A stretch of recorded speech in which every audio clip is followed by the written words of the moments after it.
Hello, everyone. I'm sorry I didn't stream these days. I was still either feeling sick or busy. I still have a bit of a headache, but that don't fucking matter. I wanna play this game already. Let me just share it on my server. Am I doing it now? So, yeah. I'm not gonna play any music. Actually, it would be good for me to do that, but I ain't gonna do that. I really feel like playing music right now because I got a bit of my migraine. I just took medicine, so hopefully it goes away soonish, kind of. And I just finished recording a review, which I'm pretty sure a lot of people are gonna hate me for, but I don't give a shit. Have a nice day. Oh, thank you, Nguyen. You're always there. That's really nice. Anyway. So, if you guys remember last time in this Otome game, Ibuki was like, hey yo, look at this, and that's it. I mean, that's pretty much it. It didn't advance too much because I was tired that day. I was starting to feel kind of sluggish. So, I'm really sorry about that. It was a very short stream, but we're good here now. So, we're gonna start now. The colony was very quiet at night. Not a sound broke the silence except our footsteps on the shuffling vectors. I was so glad Ibuki offered to guide me. I get the feeling if I ask Hyuga for help, he had told me to go fuck myself. If I tried to find the way myself, I would have wandered around in the dark until Lisa's soup got stone cold. Alright.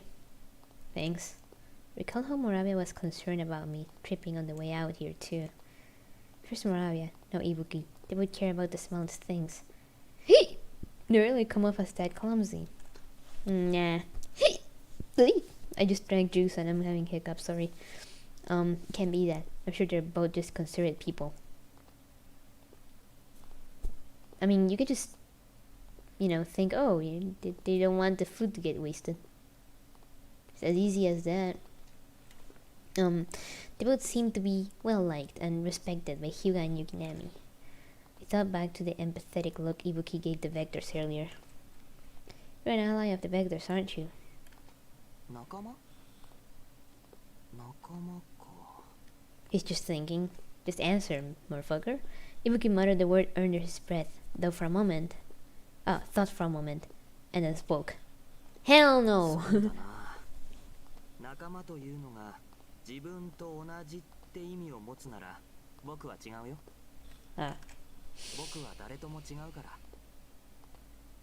He's like, I'm not like other guys. I kill people. I mean, that's kind of special, but it's not like... never mind. I'm gonna ask him how is he different. I mean, what does he want to say? How are you different? Bear out my question without thinking about it too hard. I mean, you just said you were different. I'm asking you, why do you think you're different, homie? I don't know, that's what I'm asking. Don't answer with another question. I love how the protagonist is like, can you not answer a question with another question? You were the one who said that. I am asking, why are you saying that? My god. Ibuki flashed a loaded grin at me.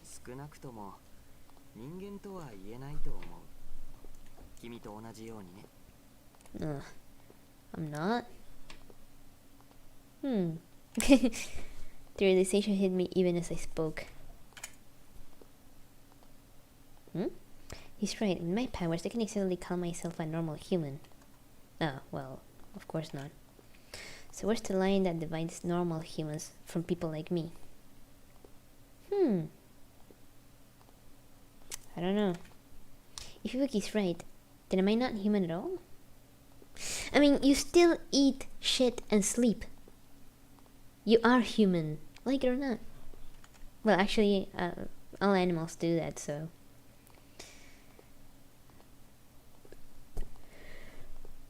Well, never mind. I feel a shudder pass through me as I consider the implications. What does Ibuki mean when he claims he's not a normal human either? He probably has powers, maybe? I mean, he's here with vectors and shit. It's kind of easy to assume. Does he have superpowers too? In that case... Oh? As I was about to voice my question, Ibuki suddenly stopped walking. We are where? Looked up and saw that we were indeed back at the building where Liz was staying. The familiarity was comforting. Yeah, this is definitely the right place. Anyway, bye. Where am I gonna... I mean, okay. I was surprised he wanted to come with me. I assumed he'd split up at the front door. Maybe he's going to see me to my room? I cocked my head in curiosity and entered the building at Ibuki's suggestion. Ibuki seemed to know his way around. He moved confidently, like he was in his own home. As I watched him, I suddenly felt suspicious. You live here? Okay. So, you know what's kind of weird? And these routes, the villain route, whatever, and they're not really bad, but whatever. They always move to the same building the protagonist is, like the route you're in of the dude. Like first time it was Hyuga, then it was Yukinami, and now it's Ibuki. I don't know why. But I guess it's obviously to like make the protagonist see them more often, to make the relationship build up more realistically. Anyway, Ibuki nodded nonchalantly, his tone so casual that I forgot to feel shocked. You might have heard from Moravia, but I'll be staying here with my friend Lizzie, so...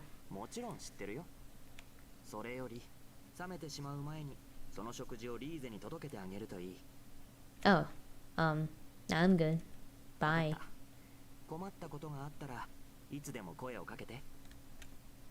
Yuki pointed to one of the doors. Alright. Thanks. I bowed my head in thanks as the door closed. There was actually more I wanted to ask, but it could wait for another time. For now, I should check on Lizzie. I headed to the room where Lizzie was resting. Yo, I'm back, homie. Called out to Lizzie in the faint hope that she'd be awake. There was no answer. The room was silent. I looked down at Lizzie from her bedside. It was a relief to see her sleeping peacefully without any discomfort. Her condition seemed to have stabilized. I hope she wakes up soon.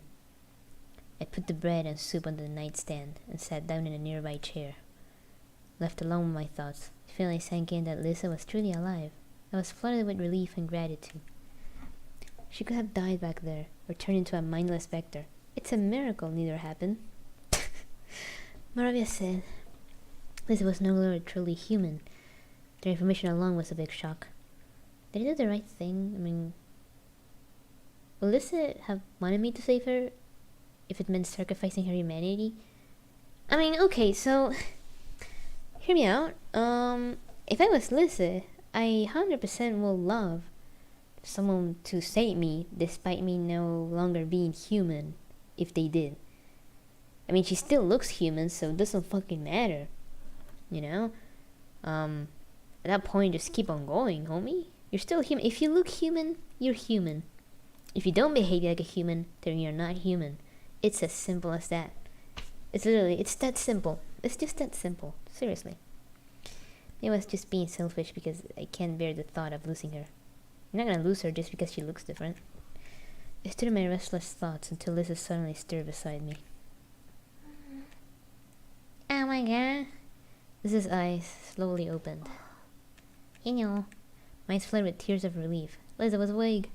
You're finally awake. Anyway, she still looked pale and sickly. Didn't think it'd be a good idea to explain everything right at that moment. Sorry. I wiped away my tears, gave her what I hoped was a reassuring smile. You're in a safe place, alright? Don't worry about it. Yeah, I know. The word safe seemed to spark a memory for Lizzie. She repeated the word as if assessing its implications. Wait, let me get myself comfortable in the couch. There you go. Oh my god, my neck. My head hurt. But it's fine though, don't worry about it. Also, wait a minute. Oh my god, we got 2 viewers. That's awesome. Anyway, sorry about that distraction. It's so foggy. Well, yeah.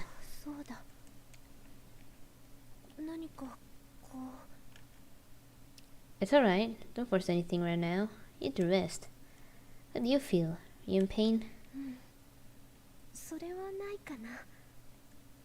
I see. Are you hungry by the way? I got bread and soupy. Tomato soup. Think you'd try eating some?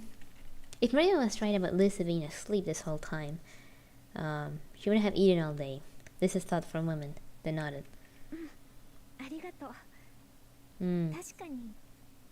Had Lisa sit upright before passing her the bowl of soup. Also, if I'm skipping her dialogue a little too fast, you guys can tell me. It's just that I read fast, so I usually just skip it because I want to see what happens. I'm really curious. いただきます。 Yay! Lisa sipped the soup and then smiled. これ美味しいね。 I was surprised too. Let me get comfortable here. There you go. Lisa hesitated, as if my choice of words made her realize I wasn't the one who cooked the soup. She probably had so many questions about what happened and what was going on.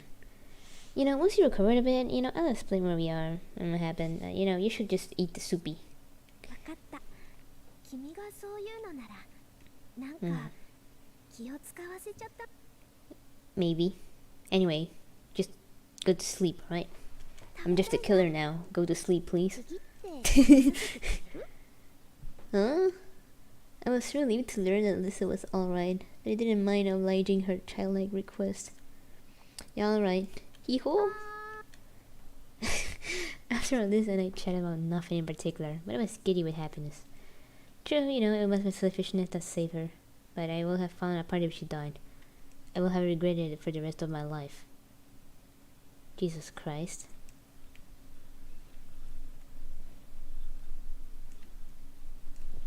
Oh my god, my fucking neck. My goodness. After slowly eating the soup, Lisa said she was tired and laid down again. Quickly left the room, headed to the kitchen, and washed the bowl. Tidied up the room as well, but after that, there was nothing left to do, so I just sat and twiddled my thumbs for a bit. Maybe I should just go to bed. It's still kind of early to go to sleep though. I lay on the bed and wondered if I'd be able to get any sleep. After a little while, I still didn't feel sleepy at all. Instead, my mind churned with thoughts, making me feel more awake than ever. Can't sleep. There isn't really anything to do here. Maybe I should go outside. But it may be dangerous to go out alone. What if I get lost? Guess I should be okay if I stay close by. Besides, it would be more productive to look around than lie in bed wide awake. That's what I told myself as I headed out anyway. Nice. Sure it's pitch black this time of night. The middle of night seems especially dark after stepping out of a bright building. Hey, I'm having a weird feeling right now. What the fuck? Wait a minute. I'm now remembering a very specific moment in my life where I used to take walks at night. And I just now remember this moment that I had with some friends. It was I think it was 2 months ago. We went to the beach at night after watching a movie. And we were just alone in the entire beach, just staring into fucking complete darkness and water. And it was very relaxing. And we were just talking about a bunch of stuff, just random stuff, like, yo, you know what I remember now? We were starting talking about some stupid shit, but it was really nice. I like that, even though it's really dark, but the lights of the city will be like reflecting at the right, because where we were there were barely any lights, and on the other side was just a lighthouse, so there wasn't really many lights at the left, but at the right there were many lights from the city, and it was really nice to look at. I didn't take any pictures or anything, because why the fuck would I do that? But anyway, I don't know why I went on a tangent about that, sorry. Since the projection of the starry sky above me was still operational, there was enough light to see the path. It's amazing when you think about it. Despite being in ruins, the essential features of the colony are still intact. I headed down the path near the building while admiring the achievements of the colony engineers. I was initially on alert in case I needed to act fast in a surprise spectre attack, but I soon realized I could relax a little. They're all sleeping, so peacefully. I could hear the gentle sound of deep breathing coming from the beast. It was a nice change from the usual feral roars and screeches. I made sure to keep my bearings as I walked down the path. Soon I was back near where we ate dinner. I was passing by a large tree when I looked up in surprise and saw Moravia sitting in the tree. For a few speechless moments, I simply gazed at her. She's beautiful. Yeah, she has a good design. Her eyes look ethereal, but with the moon as her backdrop, she could have almost been an apparition. The same thing happened the first time I saw her at the academy. I got lost just looking at her. You surprised me when you vanished earlier. Where you been? Well, certainly never noticed. Maybe she was there the whole time and I just failed to perceive her. Why the need to conceal herself at all? It was beyond me.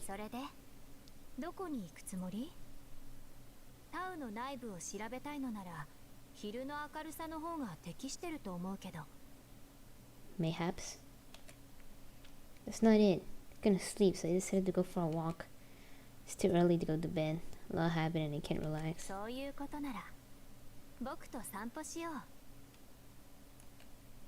Maria's proposal surprised me. Will you hold me? Hell no.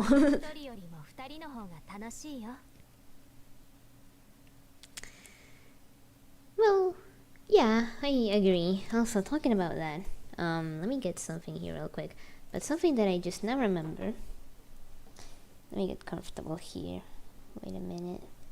So something that I remember I did this Thursday, last Thursday, I asked my classmates what kind of music they like.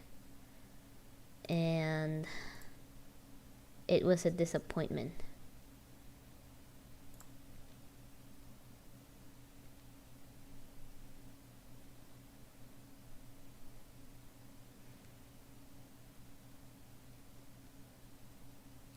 Believe me, it was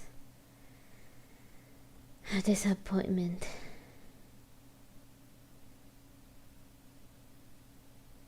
Cause fucking shit. The answers they gave me, I don't hate the answers they gave me, but they were just like, oh man. You know, it was like, ugh. Like, I told someone, you know, I had to also tell them, just say an artist. Just say, oh, a bit of everything. Just tell me an artist or something that you've been listening lately. And then someone's like, Oasis. That was the only thing that came to mind. And I'm like, forget about that. I don't dislike Oasis. They make good stuff, but oh my fucking god. That can't be the only thing to listen to. Then another one said, Lali Esposito. Or was it Dua Lipa? I don't remember the name, but one of those. And I'm like, fucking shit. Holy crap, those fucking suck. And then someone said, just whatever. They didn't really have an artist. They just like, I listen to whatever. And I don't know. The only thing I don't like is Plena. And I'm like, oh, okay, whatever. They just didn't have any artists. It's whatever. It's someone that isn't really into music. That's fine. There's nothing wrong with that. Then another guy's like, well, usually I just listen to metal. And that's it. Maybe dark metal. And I'm like, oh, that's it? And they're like, yeah. And then I didn't ask anyone else.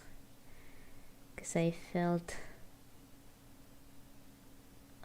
I mean, shit. They couldn't even tell me an artist most of the time. They had to think. Which is fine. Not everyone is into music that much. Most people just listen to random songs and be like, yo, this is good. And that's it. They don't really get too hard on it. Most people, at least. And that's not bad. I mean, they got other stuff to do. Maybe they get into movies. Maybe if you ask them, yo, what movies you like, they actually say some really good shit. Or maybe some shows or something. But, wasn't the case. So, just saying. Just saying that.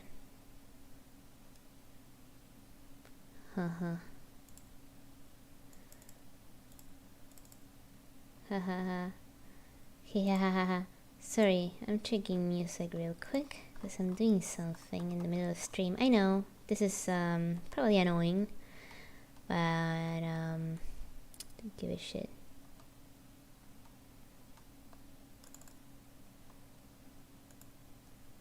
Let me search something because I forgot what this song is called.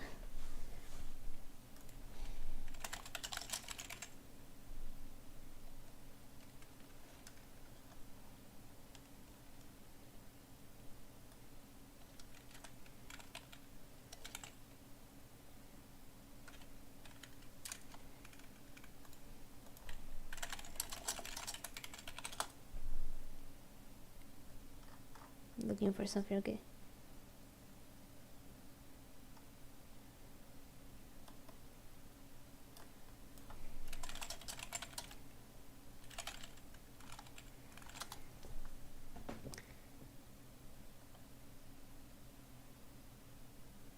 Haha. Sorry, I was checking something real quick. Now that I got this done, we can keep playing, and also that I went into a tangent again, which I keep doing a lot. Sorry about that. Rhea leaped gracefully down from the tree, ignoring my stunned stare. Hi. May I look at Moravia beside me? It felt like I just woken from a dream. The hasty feeling passed, and I realized the Moravia standing beside me was real flesh and blood. Isn't it blood on flesh instead of flesh and blood, usually? Or is it just me? Maria and I began to walk, wandering around with no set destination in mind. I was gonna say direction. At one point, I inquired about a certain building. Moravia explained its function, suggesting we visit in daylight sometime. What the fuck was that? We fought as enemies as recently as yesterday, but being with her felt oddly natural. Time passed pleasantly. Yeah, by the way, Lisa woke up earlier. She even managed to eat, so that's great. I couldn't have said this about myself, so, thanks.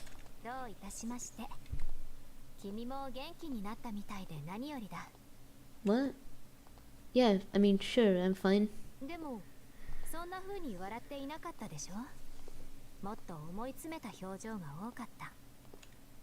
Oh, I didn't realize how tense I'd been until Maria pointed it out. She's right. I couldn't even crack a smile, not until Liza woke up. It was like I had a heavy weight on my heart. I put my hand to my chest as I thought. Maria grinned. Thanks?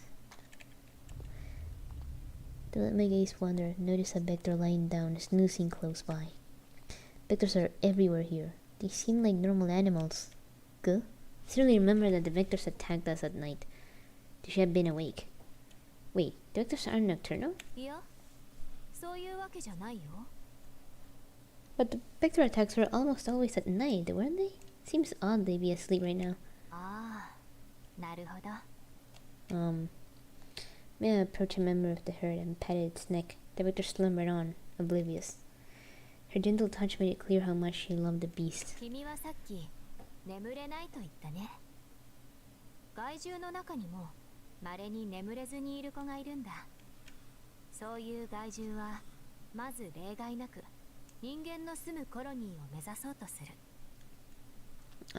Weren't you the one telling them to attack human settlements?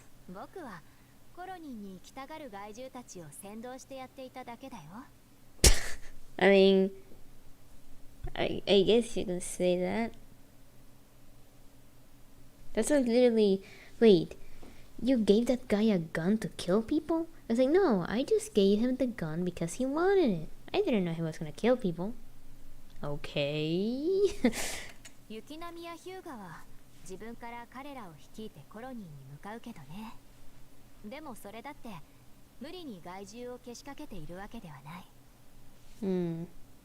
You sure about that?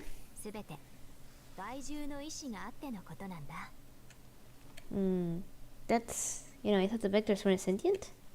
I mean, whenever they attack us, they just slash out like wild animals. They seem pretty mindless. Oh, I see. Maria's eyes filled with sadness, and I nodded it guiltily. If you all aren't doing the planning, why did you... why did the vectors come to the colony? やはり君には真実を知ってほしい。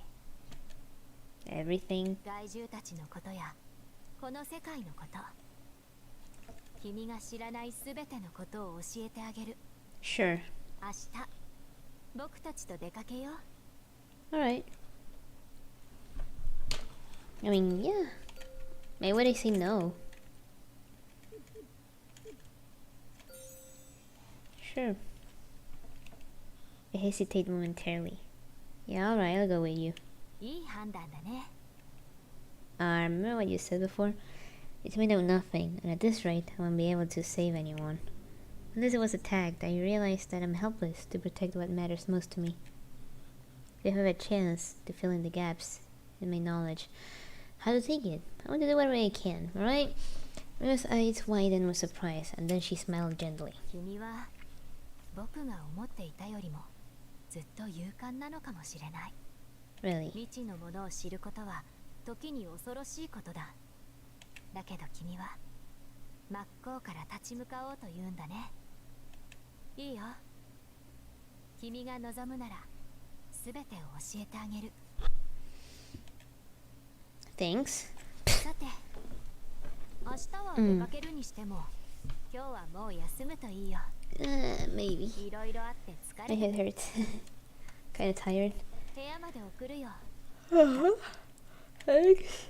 We headed back the way we came, being careful not to wake the sleeping vectors. Sorry, I'm like looking at my window constantly because I see things. Holy. Morning already. Oh. Felt disoriented for a moment from waking up in a strange room. Oh. Right, I'm the colony that Moravia and the others live in. They're letting me stay in this room. Last night I practically collapsed into bed. I was out as soon as my head hit the pillow, putting an end to my short-lived insomnia. I guess I was much more tired than I thought, just like Moravia said. I sat up in bed and realized my body felt lighter than it did the other day. Wait, where does Maria live? I wonder if she's in another room in this building. I'll ask her when I see her today. I tidied myself up before going to see Lisa. She was sleeping soundly, clearly still a long way from being fully recovered. I should leave her alone, hoping she showed marked improvement soon. I washed my face, got to change, and then sat down by the window with a sigh. She invited me to go out with her today. She should probably come by to pick me up. I should sit tight, and wait. I gazed distractedly out the window and saw some vectors not too far off. It was first time seeing them during the day. They seemed friendly enough as they bumbled about together and napped in the sun. Somehow watching them made me feel soothed. Now that I see the vector's sweet side, I feel like I could identify Moravia's soft spot for them. I mean, they're just animals. You see the problem? She said there are things I don't know. I wasn't even sure exactly what knowledge I was lacking. What was Moravia going to tell me anyway? I mean, like you said, it was mixed with fear. Imagine. I felt like everything I took for granted until now could potentially be turned upside down. I mean, we already know what's happening. Not entirely, but we know important parts of it. Made me nervous, because we did the other routes, right? Where will Moravia take me? Somewhere within Ta or outside? I don't want to go too far without losing. The fuck? Hello? You scared me half to death. His voice came out of nowhere when I thought I was completely alone. No wonder I jumped and shrieked. Oh. Yeah. Anyway. This marked the second time Iwaki took me by surprise. I just couldn't sense his presence even when he was right next to me. It's not that I'm mad at Iwaki, but this sort of feeling isn't good for my blood pressure.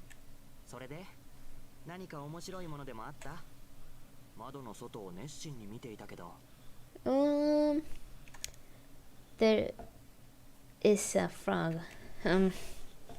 Researching the vectors. Probably used to them.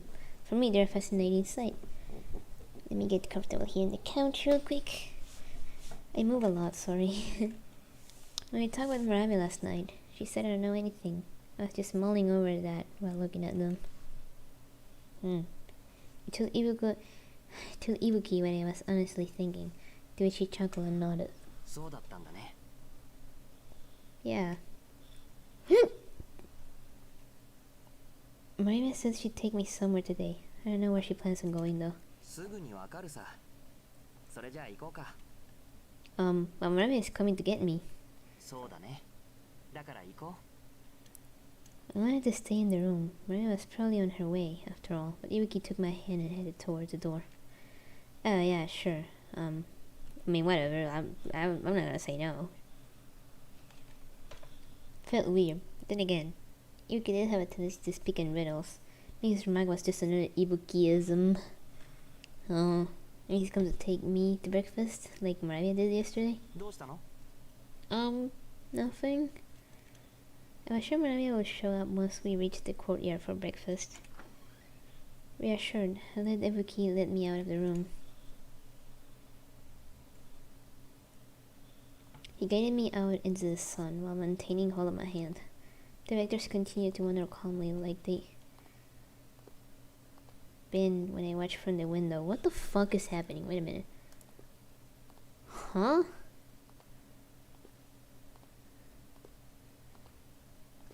What the fuck? Okay. Never mind. I was just looking at something that's kind of weird. And my browser. Why did the numbers turn into dots suddenly? Anyway, they just continued to wander calmly like they'd been when I watched from the window. We began a weave between them. Are we headed to the courtyard? I mean, I guess we'll be eating breakfast soon. I was no longer confident we were going to the courtyard, but Ibuki never slowed as he led me along. 今日もいい天気になりそうだね。 Yeah. The continent had no real sky, just a dome, so good weather was a given. I said it wasn't worth pointing that out. Besides, I had another question on my mind that needed answering. Hey, can I ask you something? 何？ Is the hand holding necessary? Aw, man. I want to take a screenshot of that. That's really cute. There you go. I wished. It is very, very necessary. Alright? He just doesn't know it yet. We got him let go of my hand since we left the building. Made sense at first. He wanted me to follow him, but was I still needed to? It's getting a little weird, to be honest. Not to mention embarrassing. 手をつないで歩く必要か。でも手を離す必要もないよね。 Oh. He's weirdly, very weirdly flirtatious, kind of? I mean, kinda. I guess you have a... But wait, that is totally flawed. 変わってないんじゃないかな。 Yuki didn't seem the least bit fazed by my bewildered そ denial. れとも君はこうして歩くのは嫌？ It's not really a question of enjoying it or not. I can walk perfectly fine. それなら二人でも大丈夫だよね。 Yuki seemed unable to pick up exactly what I was putting down. This is so weird. I'm not talking sense, but I can't bring myself to push the issue. So I had to drop the matter altogether, even though giving them hurt my argument. And so, I leave Yuki continue to hold my hand. Then we walked, and more clearly I began to notice something. His hand is so warm. Yeah, that's how people, or when you touch another part of your body, works like. They're warm. We have a inner temperature very high. Hello. Remembering that we were both alive, but there was something different too. His hand is pretty big. Oh, I mean, never had hands with a boy before, so I never had a reason to think about it. Men's hands really were bigger than women's. Usually yes.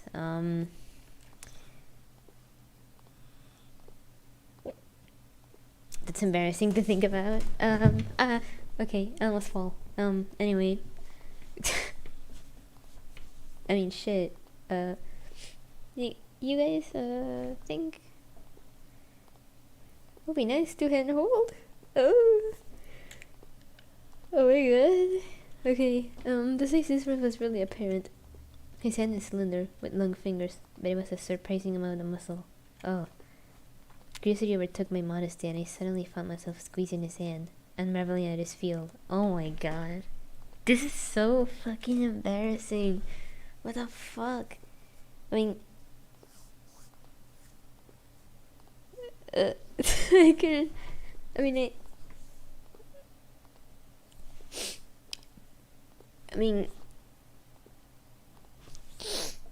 I couldn't imagine, that situation.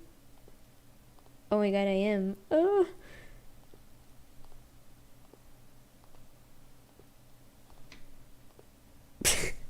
My fucking face is burning just from this shit. This is so fucking stupid. I'm so sorry.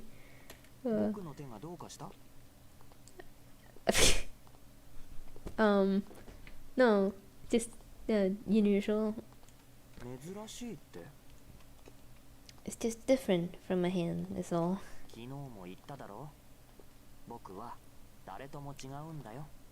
I I mean, that makes no sense, but yeah, sure. That's not what I'm trying to say. I was at a loss for words, not sure how to explain further. Iwaki doubtfully dropped his gaze down to our clasped hands and regarded them for a moment.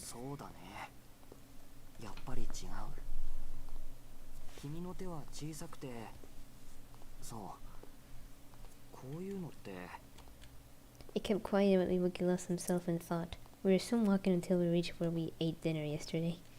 But Iwaki went right on by, without a second glance. I turned to him, alarmed. Hold on, are we going to eat breakfast here? To be fair, Ibuki never suggested we were going to do anything of the sort, and I made my own assumption. You're heading toward the courtyard, so I thought we were going to eat, are we skipping breakfast? Bitch?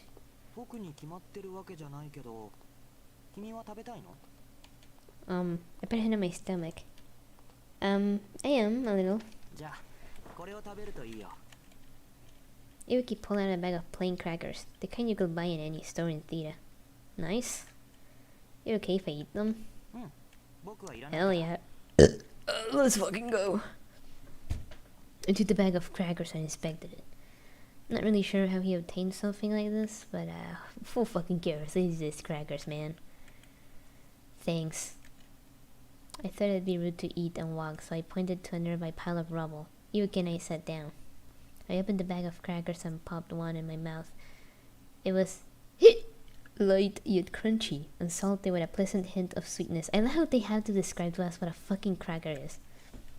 They're good. Iwaki waited patiently until I finished all of the crackers. That hit the spot. Thanks anyway. Stood up and Iwaki took my hand once more. Oh. Where are we going? Already made plans. How do you know about that? I made those plans with Moravia.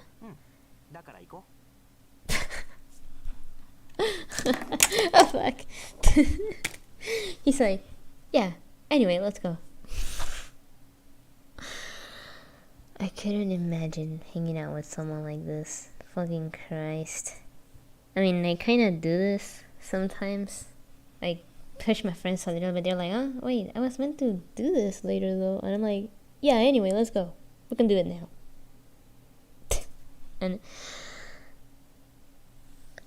but that happening to me, I'd be like, fuck no, homie, get the fuck out of here. If I don't want to do that right now, get the fuck out of here, right? It's very hard to convince me to do something. Hold on, like, I keep saying, I made those plans with Moravia. I never said I'd go anywhere with you.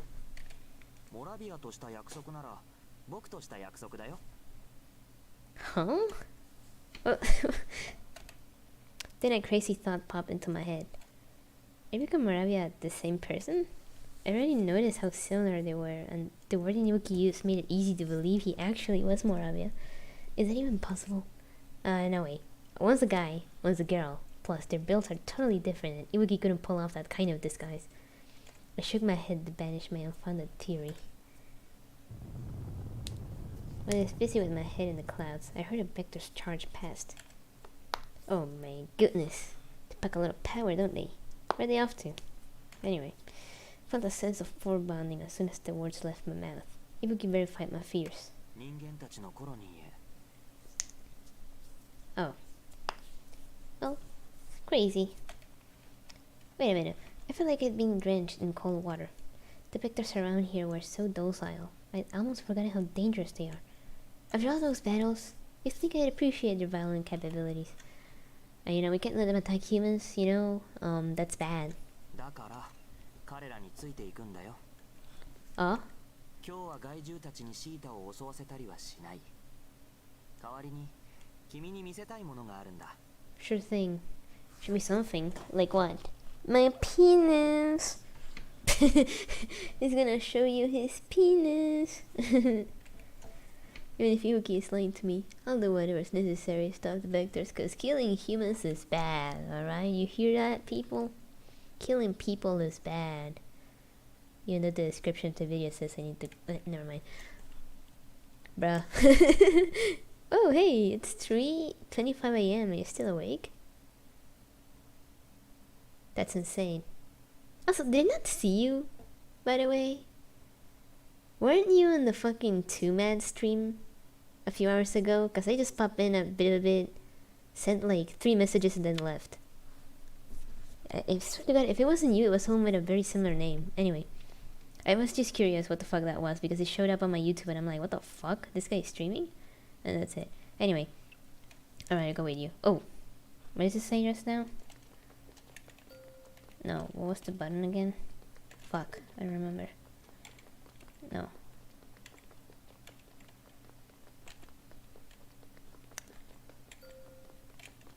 No.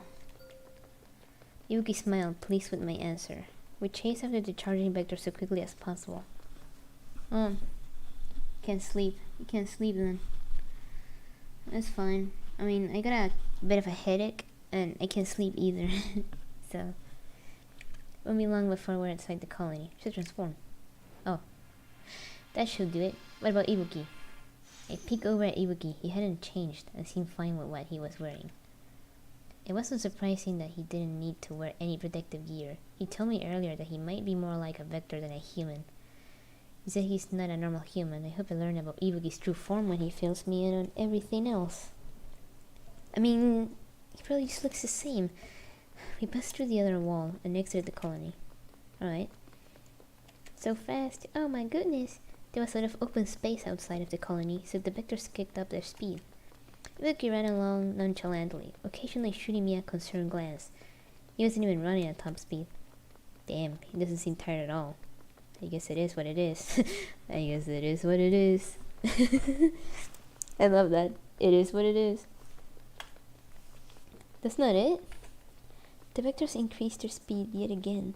Soon, they pulled too far ahead, we being unable to keep up. God damn it, you gotta be kidding me, homie. Never run so fast in my life. My lungs felt like they were made of fiery sandpaper. I let that compliance slip out between puffs. Oh. 大丈夫?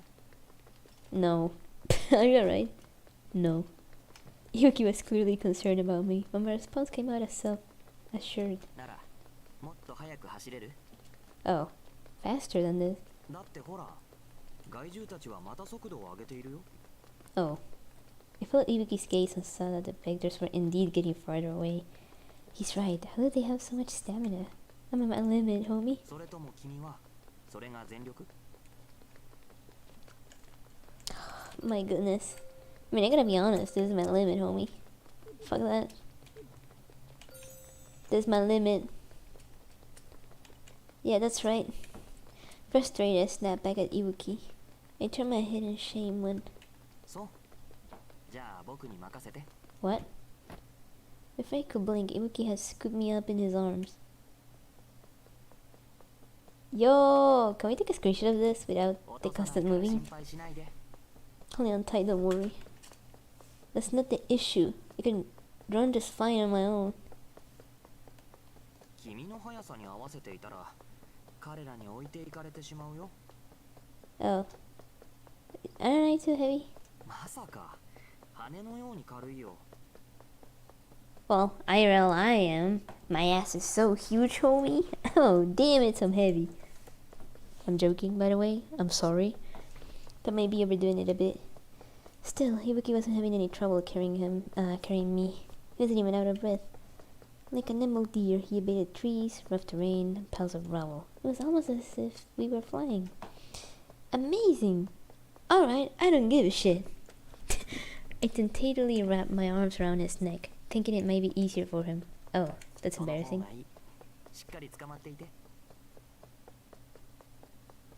That's a little bit embarrassing. I couldn't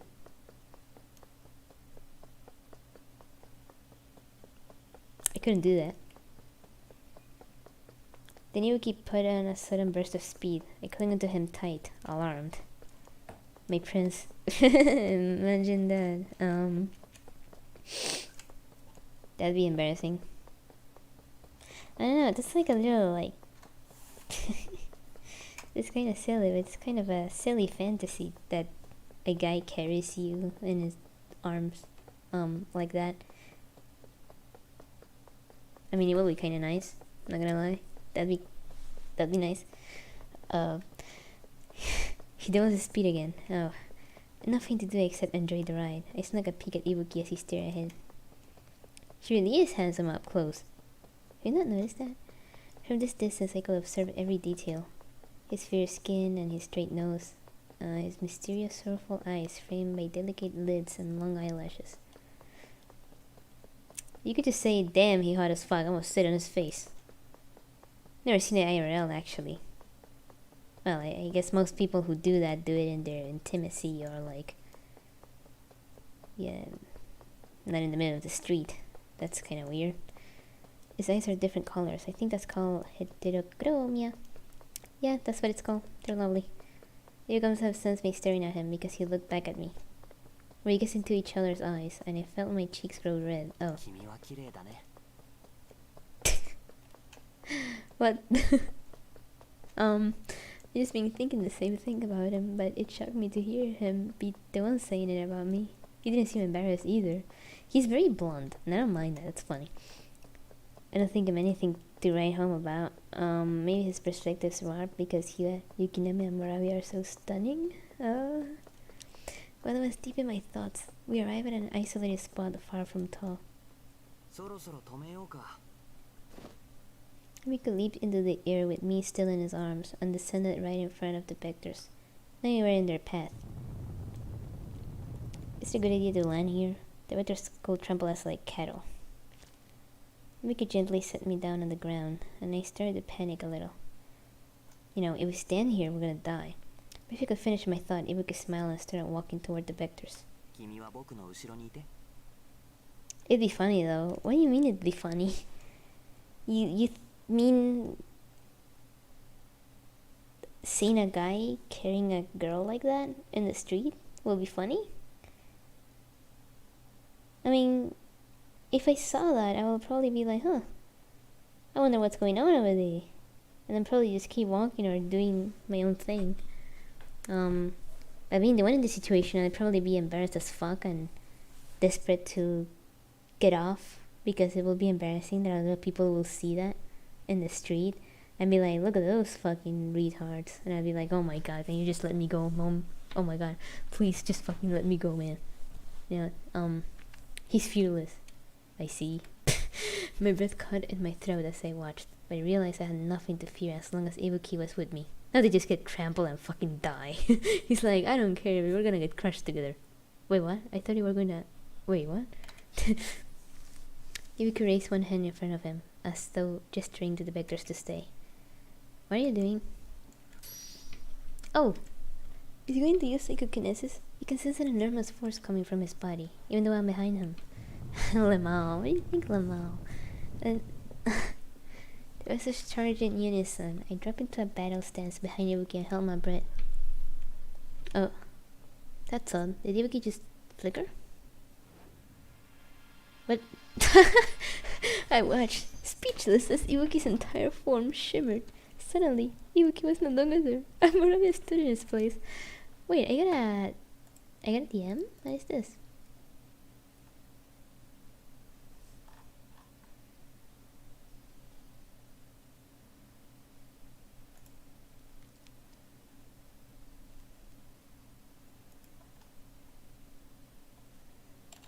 Oh. No, it's in this game when they transform into magical girls, including the girl part. So yeah. I gasped in disbelief. Maria turned to me and smiled. So this is literally a woman, but it's actually a guy. He's not the only one. For some reason, the guys who have powers transform into girls and they can't really do anything about it. So it's kind of weird. They haven't explained why that happens yet. They said it's a side effect, but they still didn't explain why exactly. It's really weird. You give us Moravia long, damn. Who would have thought? It's fucking honest. I couldn't believe it, but I also couldn't deny it. Even as I stared in disbelief, part of me realized that it all made sense. I thought it was just a wild theory, but it's true. They're the same person. Both of them possess an otherworldly air. Yeah, it makes total sense. When my mind churned over the revelation, the vectors Moravia was holding her hand out to had come to a stop and settled down. Oh, well, that worked. Oh. I followed Moravia's gaze just in time to see one vector break away from the group. It started running again, clearly intent on getting to Tira. You had to stop that one. Can you use this power again? Why did Moravia to repeat the stay move she used to calm down the other vectors? But her response shocked me. It's not fucking... I don't think it's meant to be trans stuff. This is a fucking Japanese game. You know how they are with that. Also, if it was like that, I will not play this game. I will have dropped it immediately. But no. The protagonist only likes them as men. And that's it. There's an ending where one of them permanently stays a girl because of I don't remember what it was. It was an issue that it was like, oh, I won't be able to turn back into myself anymore. And it was a bad ending. So, yeah, it's not meant to be some trans shit. If it was like that, I will literally drop this game immediately. Oh, I have powers like yours, homie.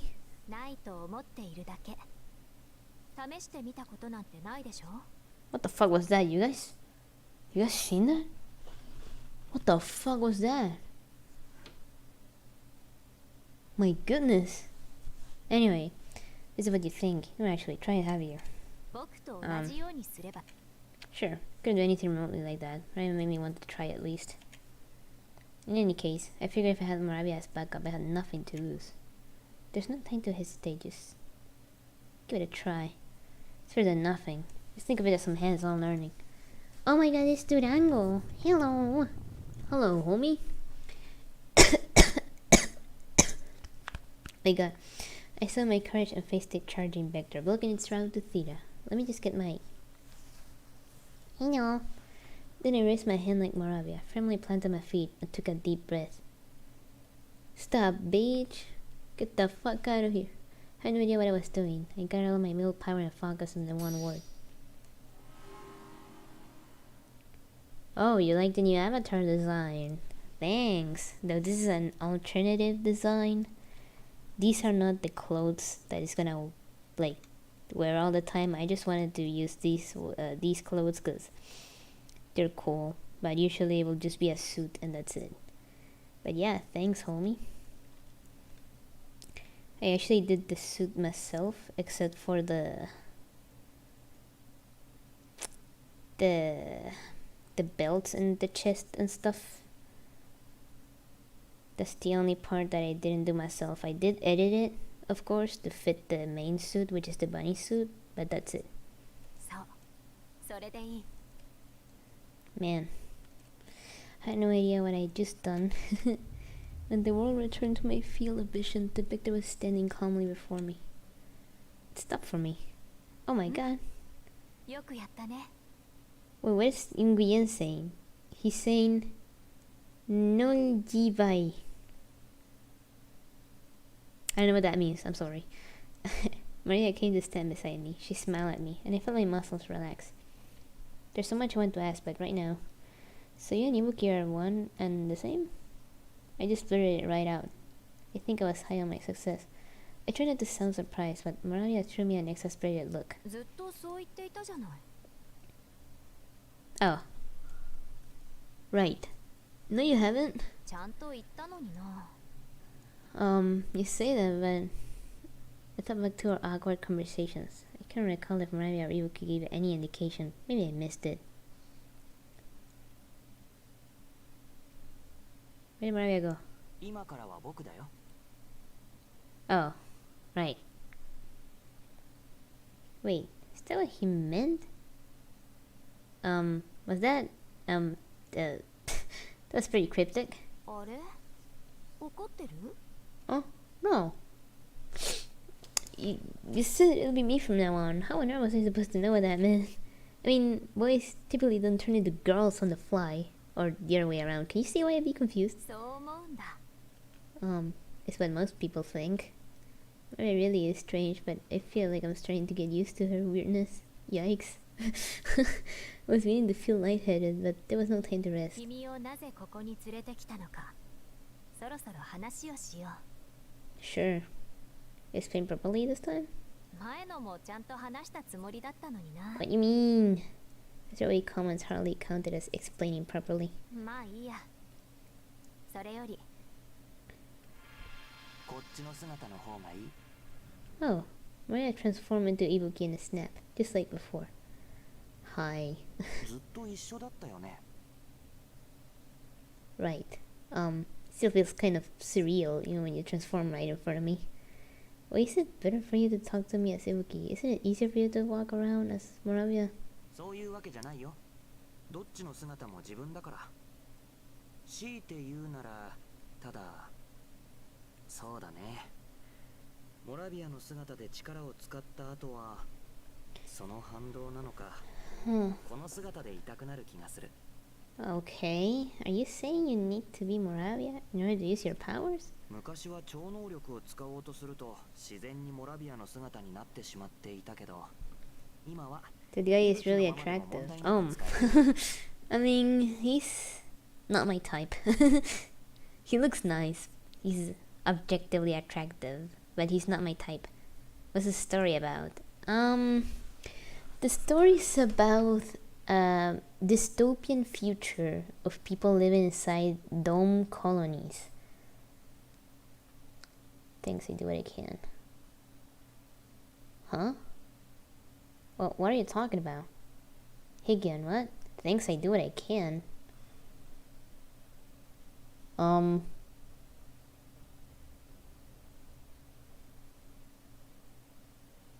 What do you mean? I'm confused now. Reading the chat, but it's okay. I've used him as Ibuki without any issue. Oh, so he can use his powers even as Ibuki, so it doesn't matter. でも、昔からの癖っていうのかな。今でもモラビアの姿に変身。You turn to Moravia when you're feeling fired up? 面白いね、その表現。I guess that's why she was always Moravia whenever she launched an attack on Theta. He just called me attractive. I'm pretty sure he means the character Ibuki. I'm pretty sure he means. He's asking if you look like that guy. Oh my god. Imagine. No one looks like this IRL. Come on. He has like extremely light, very pastel pink hair and eyes with different colors. With that drip. I mean, no. No one like that exists, homie. And if they do, they're not gonna be here, sadly. They're not gonna be in our presence. They'd probably run away if they saw this. Anyway. I don't know what Nguyen is saying. It's in another language that I don't even know what it is. I'm so sorry. I guess that's why she was Moravia. Okay, yeah. モラビアもイブキもどっちも僕だから基本的には好きな時に好きな姿で過ごしているよ。 Ah, that's why you kept appearing as one and then the other? You can shift between them with ease? I wonder what their connection was. I can't believe they're the same person. My hunch was way out there, but it turns out I was right. A tiny grin curved up my face. Turns out my intuition was sharper than I thought. Actually, the other time I saw someone... Huh? What do you mean you saw someone similar to this guy walking in the street? What the fuck? You sure it wasn't like a woman or like... I don't know, a lesbian maybe? I don't know. I can't think of a guy genuinely looking like this. Not because it will like, oh, a guy wouldn't do this. More like, would a guy doing this style look attractive anyway? It was me probably. What the fuck are you guys saying? Fucking, alright. どうしたの？ニヤ What are ニ you ヤして speaking about? I'm smiling and smirking. 同じようなものじゃない？ Oh. It's the same thing, isn't it? Actually. I'm joking. Yuki reached out and stroked the head of the Vector Forest, just like Moravia did. It was a kind of a model guy from a teenage movie, kind of. Oh. So you're saying it could be like a model or something. Well, yeah, that makes sense. Models usually are objectively attractive, though honestly I haven't seen any model that I find attractive ever. I don't know, they just look objectively attractive, but they're not really my type. My type is more of there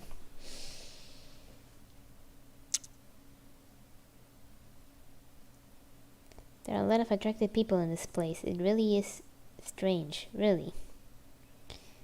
So where are you exactly to find so many attractive people? I want to know, just for research. I'm joking. Regular people look better in my opinion.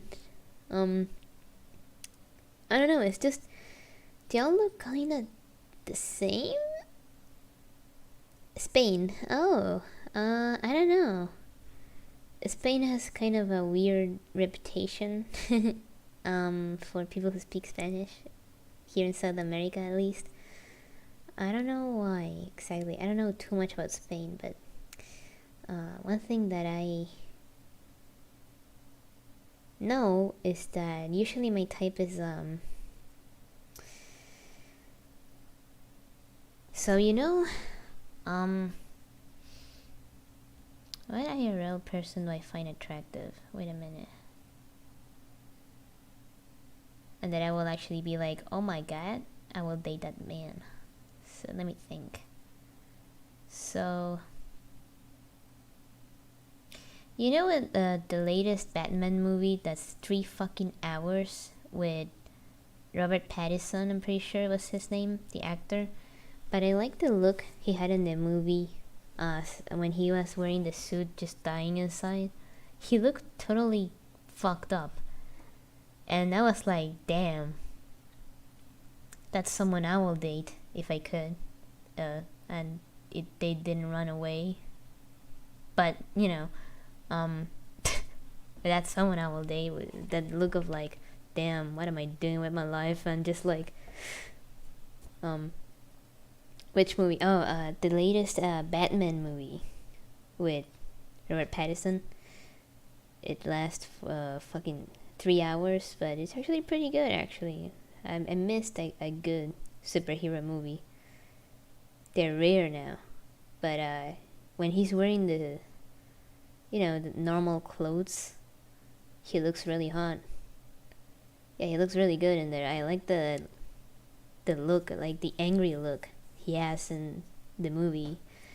That's really attractive to me. I like guys who look angry. Oh my god, I love depression too. I mean, it's not that I it's not that I like someone being depressed. I like that they look like that, or they just look angry. I mostly like the angry stare more than anything. If I was talking to a guy and they just look angry all the time, even if they smile and they still look angry, that's kind of attractive to me, I mean, I like that. It's just a preference though. It's not like I wouldn't, feel attracted to someone who's chill and talking to me nice and not looking angry really, just tired. It's all about, I'm talking about like preferences and looks right now. I'm not really talking about like, Oh, personally, well, of course, personally, I would prefer to like date someone I known for a while instead of just someone I don't know just because they match the looks I like. But if someone matches the looks I like and I get along with them very well, I'd be like, hey, you wanna date or something? But that hasn't happened yet. Because most of the time, if they look nice, I don't like mental patience, okay? Well, it depends. It depends a lot, but that doesn't I mean, never mind. So, but what I'm saying is that, what I'm saying is, so it's not just looks of what I'm looking for, and if I want to date someone, it's also mostly more important really than looks. Not just being good friends, but also there's not, friendship is not everything. Sadly, you can just try a relationship with friends, but it's like, why would you do that? Just like, I will, maybe be like, hey, maybe I could try dating them and see if they're someone I can make a genuine romantic connection with. Because yeah, you can just date whatever, but I take it a lot more seriously. So I haven't really found anyone that I felt I could make a deep romantic connection with. I don't know how to explain it better, but like basically someone that you can talk about whatever and even say whatever comes into your mind, and that makes you feel free, and makes you feel makes you feel good to just be yourself and not really think of anything else. And I mean, you can do that. Never in your life. I mean, of course, when I was young, there were times I thought I did, but well, I mean, look at me now. I'm a femcel, so see how that turned out. But I was like a teenager. I was young, inexperienced. I still tried hard though to make it last, but they broke up with me, so I was like, huh, damn. I mean, they always broke up with me, so it's fine. What about Ibuki? He's a fictional character. He's a fictional character, homie. I know I have his bandos and everything, and I blush and stuff, but like, they're not real. The thing is, also someone that knows you like personally and still don't judge you for it. Or just know the things you did in the past and everything that happened in your life, and still they don't, they understand, something like that. I don't know how to explain it better than that. Basically, someone that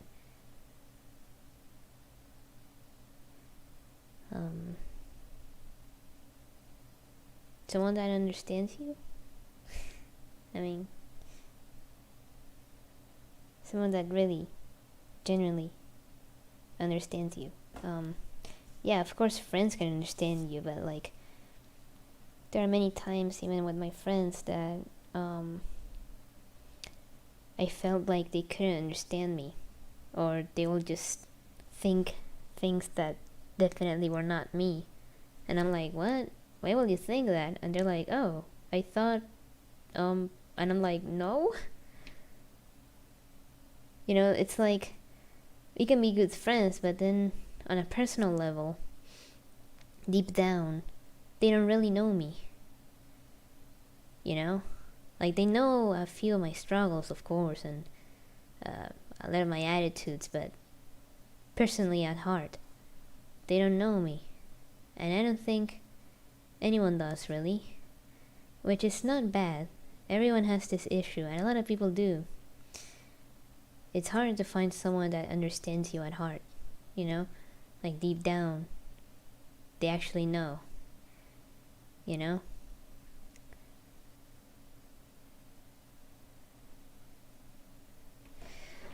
What you're saying? I think that happens to me. A lot of times we eat and we go out, and then after all, when we talk about important things, I feel like I never reach them and they never reach me.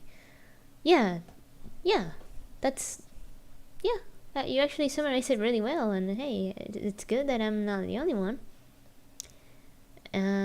It's hard to feel comfortable enough with someone to show so much about oneself. Actually, I mean, I kind of do, but it depends a lot on where I am and who I'm talking to. How much I open up about myself.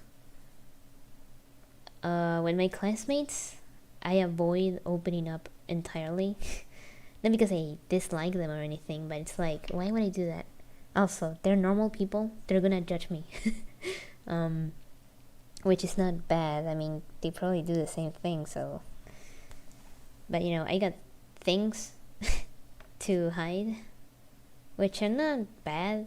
I don't think they're bad. Most people and most of my friends say, "Oh no, that wasn't your fault. You didn't do anything wrong. I mean, what the fuck would I judge you?" And I'm like, I don't know. A lot of people did. A lot of people who said they were my friends did actually. So, you know, I never open up about my past, you know, and stuff like that. But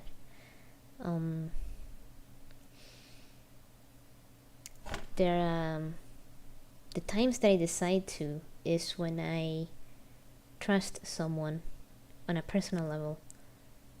And it could be a day when I'm feeling kind of down and I need the reassurance. So I'm like, hey, can I talk to you for a moment? They say, hey, you know, so I've been feeling kind of bad because of this thing. And they're like, oh, I didn't know that. And I'm like, yeah, well, not many people do. And most of the people that do judge me for it, or you know, dislike me personally, even though I never knew these people personally. But you know, or well, you know, what else? So not only that, but it also, you know, I guess just a lot of people, I feel like, forget the upbringing someone had when they tell them. To my friends, I usually never forget if they tell me something that happened to them or that happens to them, like something they're struggling with. I never forget that. Are you saying? But that's life, isn't it? Using mask until you find someone generally cool and you don't use the mask anymore. I mean,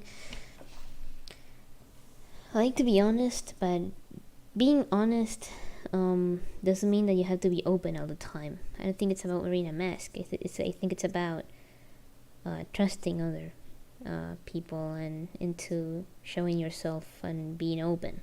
Because when you open up in any place, be it even between your friends, there could be one of them that judge you, even if they know you're up to no evil or stuff like that. They will still do it. Inside, you know, even subconsciously, they'll either think, wow, I feel bad for you, or I pity you, or they'll think, wow, I don't know if I want to get closer to this kind of thing, or man, I don't think I want to what's the word I'm looking for? I don't think I want to handle this kind of situation, or I don't think I can stand this kind of mentality or stuff like that. You know, and that's okay. Now, you know, I never did that, except for like, I mean, it's just random banter, so it's not really genuine, but I may insult my friends and make fun of them, but deep down, I don't really hate them at all, or never really felt like, wow, you know, the only thing I feel when a friend or someone that I care about talks about um a struggle they're facing with, I just feel like, damn, what can I do? I just feel like, damn, what can I say? I don't feel like I pity them or some shit like that, because no one really chooses to go through something hard in their life. And talking about this, so what I'm saying is that I wish to meet someone that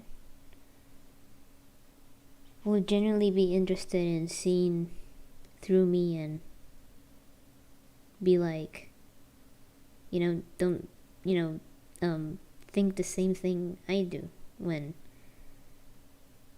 someone else talks about their struggles, not judging them, because why the fuck would I do that? But more like, damn, I want to help. Or, damn, maybe I could cheer them up or something. I try. But, I don't know. It's hard. To find people who don't forget. Or people who actually pay attention. It's hard. And I don't think I'm someone that's complicated to understand. I make sure to explain things thoroughly, but I just can't reach out to my best friends because they won't understand. Even when they know my past and they know kind of my way of thinking, they still can't seem to understand how I feel. And I mean, I sometimes don't understand how I feel, but there are times when I'm pretty sure, and I'm like, hey, I actually feel like this. And they're like, what? I don't get it. Haha. It's like, what? I swear to God, it's so frustrating to not get your feelings across. To the point it's like, God, are you even my friend at this point? You don't understand a simple thing like this. What the fuck? So, it's really hard. I kind of struggle with that a little bit. Portraying my emotions is actually not that easy. Because I feel like, even if I say them, like if I explain them, right? I still feel like I didn't say enough, but that's not the intensity that I'm feeling it, like, or, hey, it's more than that, but I just can't put it into words. I know there are other ways of expressing oneself, like, with gestures and, I just can't seem to get closer. And suddenly, have you ever met someone that understands you so much? Not really. No. Not really. Well, me either, man. It's hard. And it's not like, if I trust someone, I'm not gonna, like, close myself. I'll be open about stuff. They ask me something, I'll be like, yeah, I'll reply honestly. But it just like, or they either forget that, I got that weight on me, or they just don't mind it. And I'm like, how? I'm not asking for to be pitied, but I'm asking for, like, hey, don't forget what we went through, man. I'm not talking about me between someone else, but, everyone goes through something, and it's weird when people forget about those things. Because you're like, hey, maybe I can understand this person more if I remember what they went through. And it usually helps a lot, because there are some times that I'm like, when I try to help someone, I'm like, fuck, what do I say here? Like, what will they want? So then I remember what, their situation and their past, and I'm like, oh, well, I mean, if I was them, maybe and then I say something that, I think I will, and I will like too in that situation, and it usually works. I mean, it only went bad like twice, and it was because I didn't choose my words correctly, but that's it. So I'm pretty confident in that, but I wish someone did that for me. Because every time, there wasn't a single time where I'm feeling bad or I'm talking about my struggles and someone genuinely thinks of a response, right? They just go like, oh man, that must suck. They say something shallow and I'm like, why the fuck am I saying this to you at this point? Because it's not like I'm asking for much. I'm not asking for them to like feel bad for me. I was asking for reassurance or like an understanding, you know?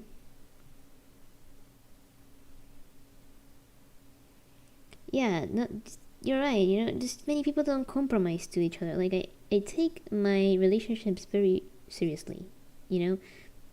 I'm not talking just romantically, I take it very seriously, but like, I feel sometimes other people don't really take it as seriously, you know? And I'm like, holy, am I the only one who genuinely cares and will feel devastated if you go? Holy man. Why? You know? And I want to think it's mutual, but at some point I feel like, you know, people just don't care. They don't try hard enough, or they're just like, oh, they're telling me they're past. Alright, I feel bad for you, man. Or some shit like that. And it's like, no, it's not what I'm looking for. I mean, when someone does that for me, it's the moment I'll be like, damn. It's the moment I'll feel really, really nice. Still hasn't happened, so. One thing though, every time a friend is going through something, I always try my hardest to say the right things and try to do something nice and help the best I can, but like, I feel like no one really did that for me. Genuinely. Are you saying? I never know what to say. I just try to make them happy or laugh, because I feel like I never understand.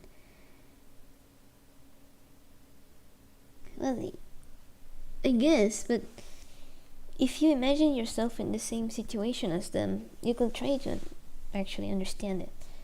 You can at least understand it a little bit, or get an idea, and from there you can actually say something right, which is what I do. When someone tells me their upbringing, I'm like, imagine myself in that situation, I'm like, holy shit. And I'm like, alright, why would I like someone to tell me? And, you know, or man, why would I wish, or what will make me, you know, what will make me feel better, you know? And I try my hardest, but I feel like no one else really does that for me. Even if I'm like desperate, you know, for like, I don't know, any kind of how do I say this? Comfort?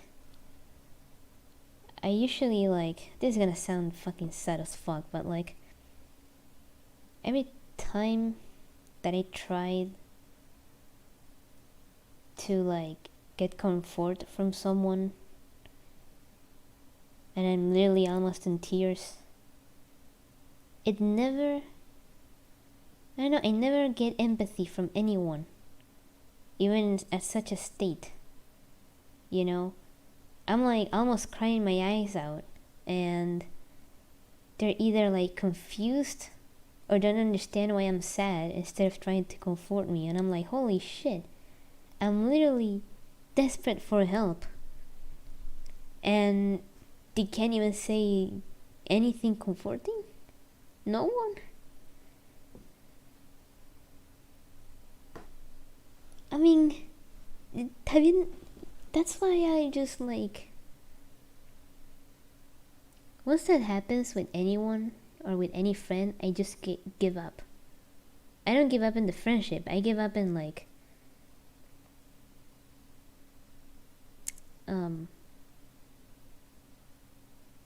feeling safe with someone, you know? I never felt comfortable ever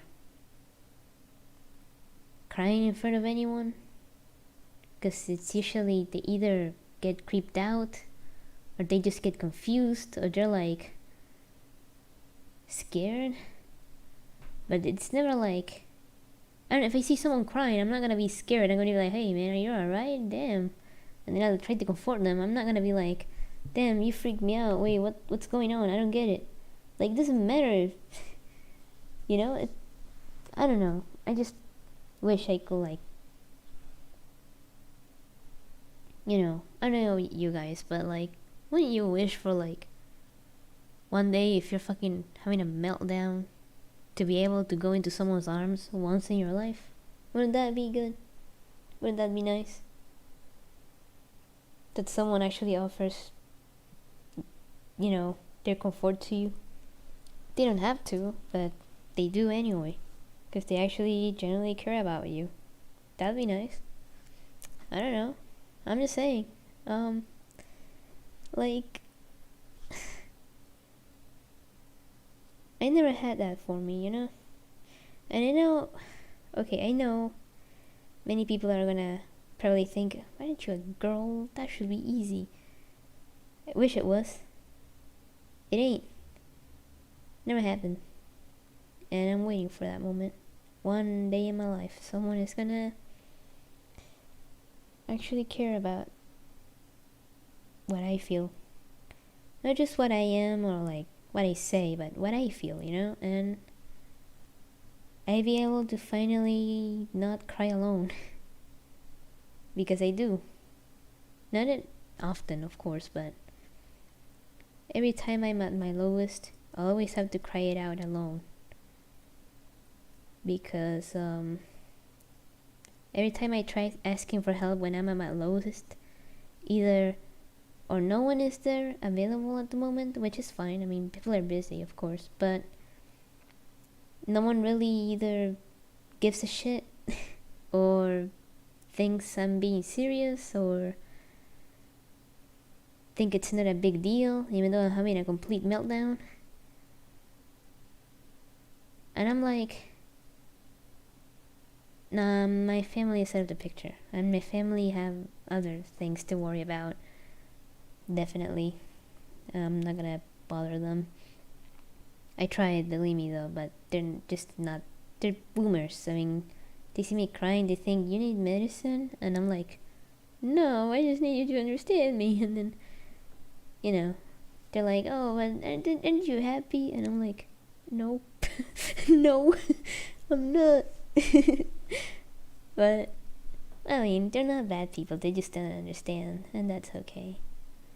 It's very complicated to tell them everything from the start. Even though they're my family, they haven't been really that close to me to know everything that happened in my life. Even though, you know, or what goes through my mind, it's like a mystery to them. Except the food I like, which is nice, but you know. But the thing is, I don't know. Yeah, just some older people simply don't understand, and that's alright. It's not their fault. Just, you know, it's been more complicated times lately, and it's not easy to keep up. So that's fine. But the thing is, I don't know. I just, you know, every time I have a meltdown or I need to cry really hard,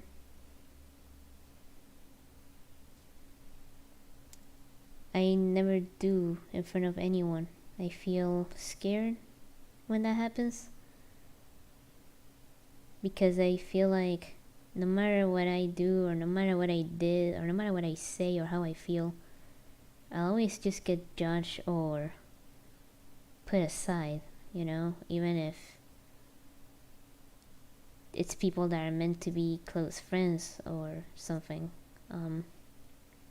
So I'm like, wow, I have nowhere or no one to cry to or ask for help if I need it. So all my life I've been crying alone and just helping myself. And that's pretty much it, because no one really truly helps me. Ever.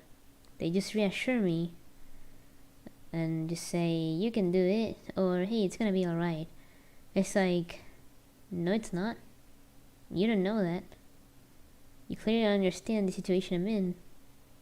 I'm talking about past, by the way. I'm fine right now, but like, I still have moments where I feel really, really fucking bad, man. And oh my god, there's a new person. Hello. We're having a very in-depth conversation instead of playing the game because it just happened. So basically, you know, fuck, what was I saying? So I don't know about you guys, but like, I'm 22. Is this on Twitch? No, I never stream on Twitch. That sucks balls. And I hated it before the fucking money thing happened anyway, so I only stream on YouTube and only streamed ever on YouTube only. I hate Twitch. I hate Twitch as a platform. I hate Twitch as a fucking everything, from the fucking gambling streams to the fucking hot tub garbage and borderline porn shit. Fuck that shit. Fuck that fucking platform. I hate it. Anyway, as I was saying, I don't know about you guys, but have you ever, like, that it was pre-recorded? No, I just said hello to you. Hansuke Gacha. Right? No, this is from here.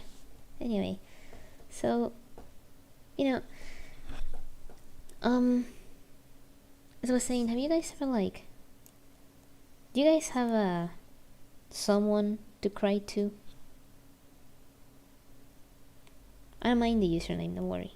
Do you guys have someone that you can, run into and they hold you in your arms and you feel like you can cry and you'll feel better about it? I don't. I wish I did, though. That's what I'm saying, basically. You guys ever had that for yourself? So I didn't. Every time I cry, I feel like I'm being judged, or like I'm being, like, I don't know. I just feel more lonely because I know I'm alone. So I'm not alone as in, like, oh, I don't have a boyfriend. I don't give a shit about that.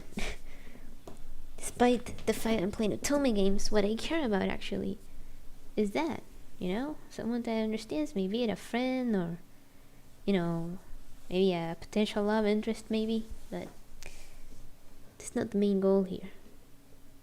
The main goal here is to finally be understood. That's the end goal here, at least to me. One of the things I really want is to be able to portray what I feel correctly, so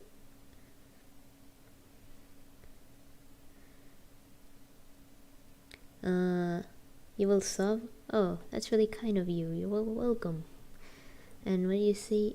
Higgins says, sadly, most of my relationships are class or work related, so either they aren't that deep or last that long. IRL, that's kind of the same thing for me, but like, I have a few IRL friends. I just don't see them too often because we're all busy and we're all adults. Then Durango says, just my girlfriend, but we broke up, so hey man, it's gonna be alright. I know I know it sounds shallow now, but hear me out. We're all young here. We're young adults, and the dating scene is insane. Good thing is that at least I learned, not from dating people, but just meeting people overall and making friends. And I know what people to avoid, and I know what people maybe could work it out, maybe. So that's nice. But the only advice I can give you, man, you're not alone. You're fine. Alright? I mean, you got a lot of things to see still, so you never know when you're gonna meet someone that actually kind of clicks with you and you're like, hey, you should hang out more and have fun, and maybe one day it gets to the point like, hey, actually, maybe I fell in love with you. Things can go off, and be real nice. If you just seek for it constantly, you're not gonna find it. You just need to let it happen naturally. And eventually you'll meet someone. It could be in a very unexpected way, or it can be in a naturally, you know. So it's just gonna happen by itself. I'm not saying, of course, oh, just keep going in your life and do nothing and it will happen. I'm more like, obviously, meet people, go to different places, and you know, just to hang out and stuff. You know, just try to make friends and you know, hang out. That's pretty much it. And your goal here should be just to socialize. Don't go into the dating scene. Don't do that. It's just a bunch of people that are either interested in having sex only, which is disgusting, or people who are too shallow, who will go for anyone, so you're not really that special. It's not like you click to them, and you just look good enough. And you know, it's very shallow, very how do I say this? Very like focused only on interest, and that's it. There's no really actual seeking of a genuine connection in that kind of area, in anywhere really, IRL or online. So people just, I don't know.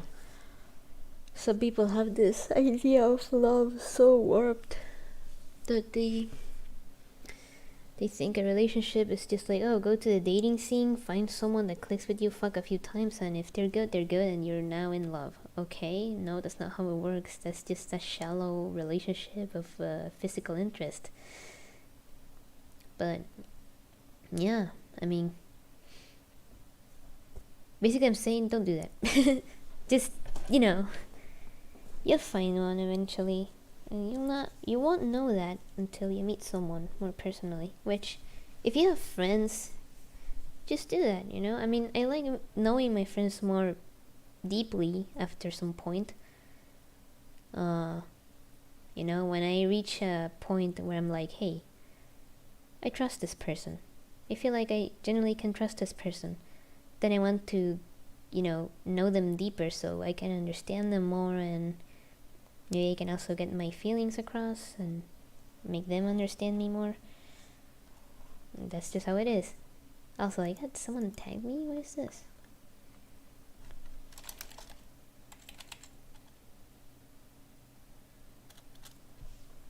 What is... oh.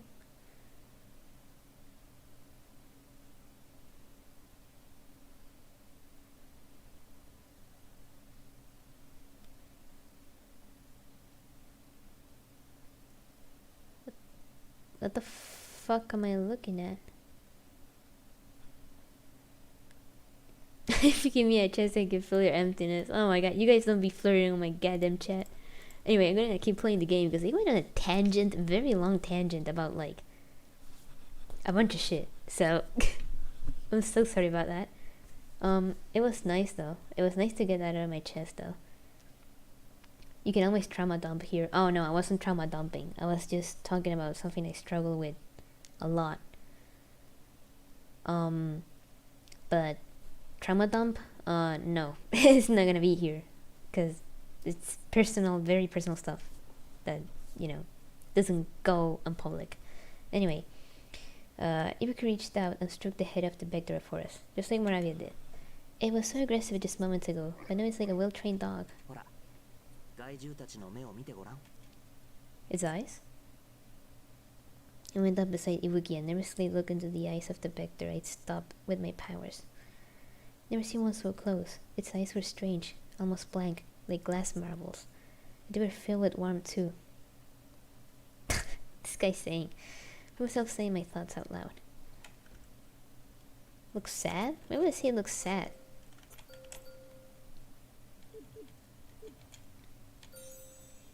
Well, I guess he looks sad. I guess.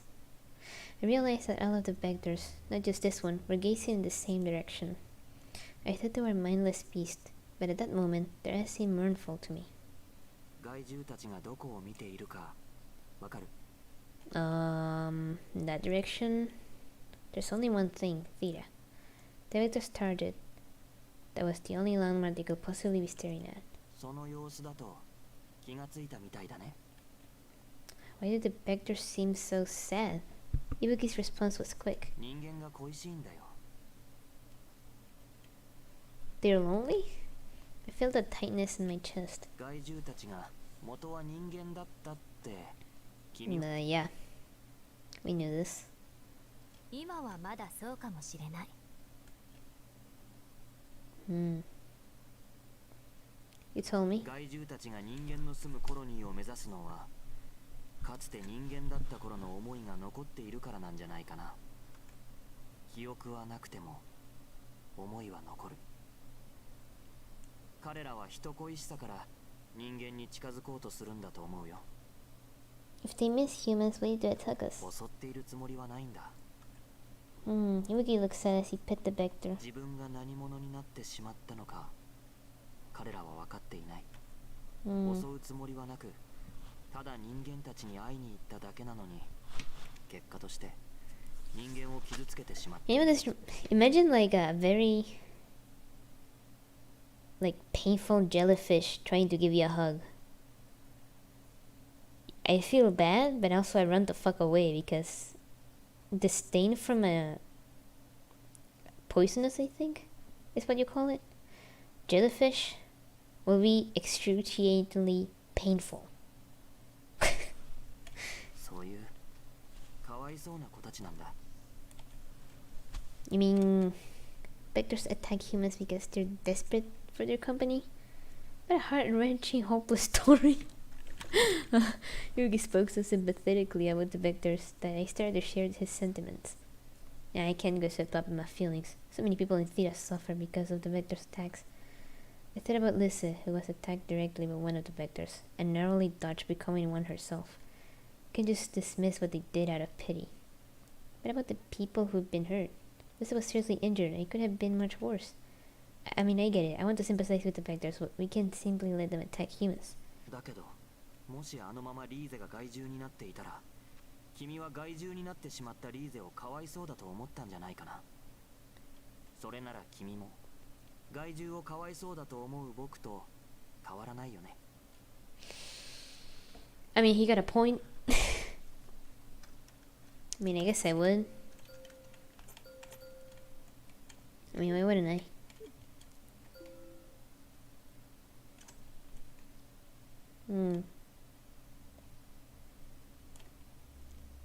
I don't understand much the content of this character. Does he hate you or does he like you? Oh,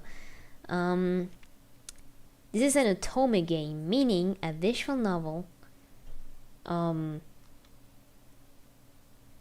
Aiming for usually a female, only female.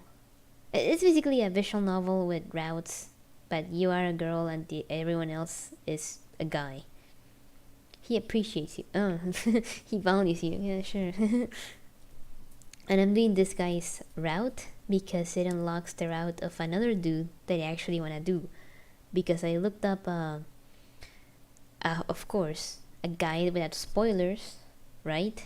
Just to get to this route, and that's it. Now I don't know anything. I'm not even looking at the guide. But in the guide, it said that you need to do this guy's route to unlock another character that I want. So that's what we're doing. Poor Lizzie. It was too sad to think about. I found myself empathizing despite my position. Guess it can't help how I feel.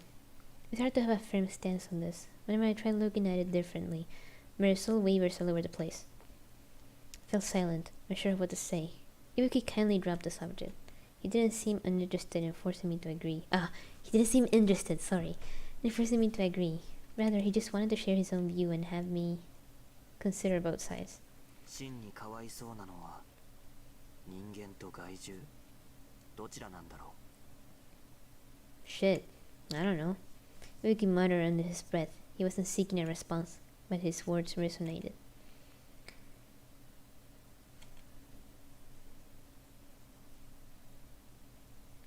I don't know. Both sides were victims of unfortunate circumstances. It was tragic either way. I don't know.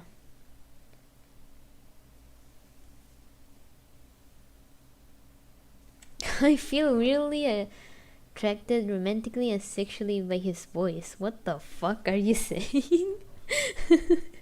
That's so weird. I mean, it's okay. I mean, he's hot.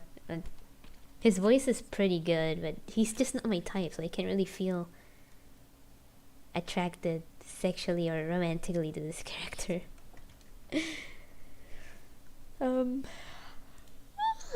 I really like his quote a lot. It's really cool.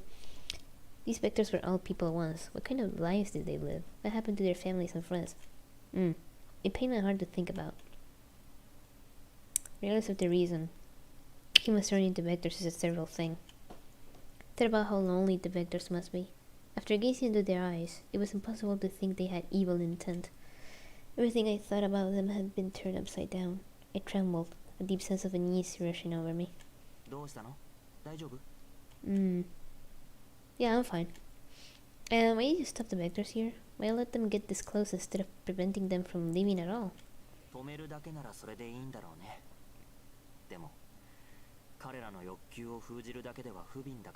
Gay? The Higgin is just like gay?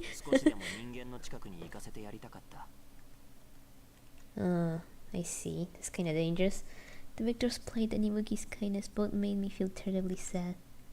There's still so much I don't understand, but there is one thing I do know. I should eat something. As long as Vectors keep attacking humans and changing them into more Vectors, this vicious cycle will never end. I love how it says circle instead of cycle. I don't agree with that. What? I look at Ibuki, surprised by his sudden reveal. His eyes were full of pity.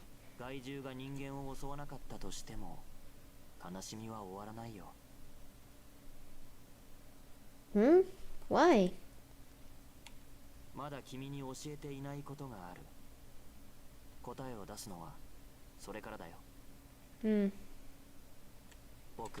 Oh. You're saying it's a joke, Higgin, but he has his big qualities. Well, yeah, I guess maybe other girl will like him a lot, but he's not my type, so I don't they really, more interested in the other guy I want to do. Does that mean... Ibuki cut off the conversation and turned to go. He clearly didn't feel like talking anymore. Something else I have to know. I'm curious, but I don't think he's up to telling me. I was afraid of what I might have found. I might find out. Whether the truths were going to surface. Probably stupid shit.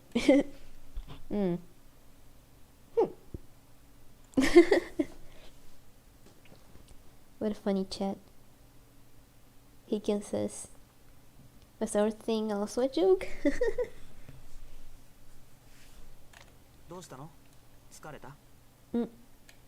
Nah, let's go back. It hurt to turn my back on Theta and leave again, especially when it was so close. I gotta go home again. We didn't have to issue any commands to the Vectors, they just started following us. Oi! My stomach makes noises. We made it. Yippee! Even though we walked back to Tall instead of running, I still felt exhausted. It was a long haul at any speed.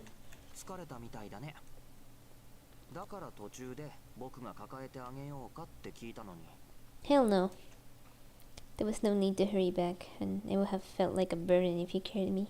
We're here, The walk back took so long, it was now way past noon.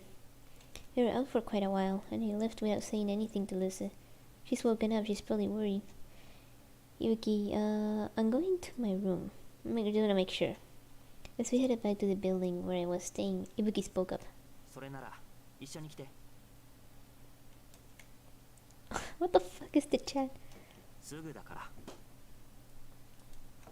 Are you sure you're not about to take me on another multi-hour walk?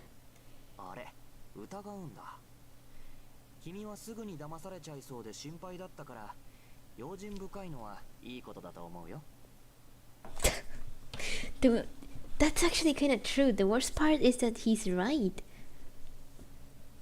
Like, the protagonist, like, in one in one part of the game, very early streams, a random guy in a fucking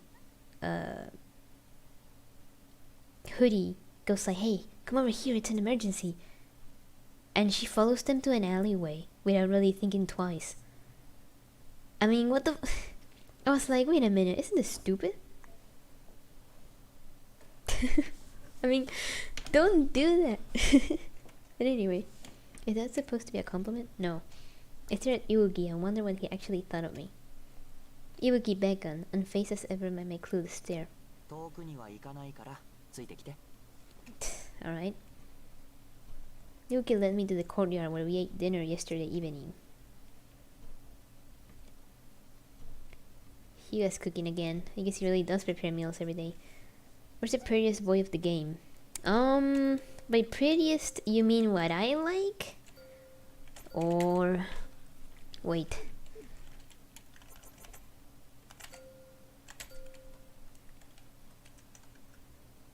This is one of them, but he's also not my type.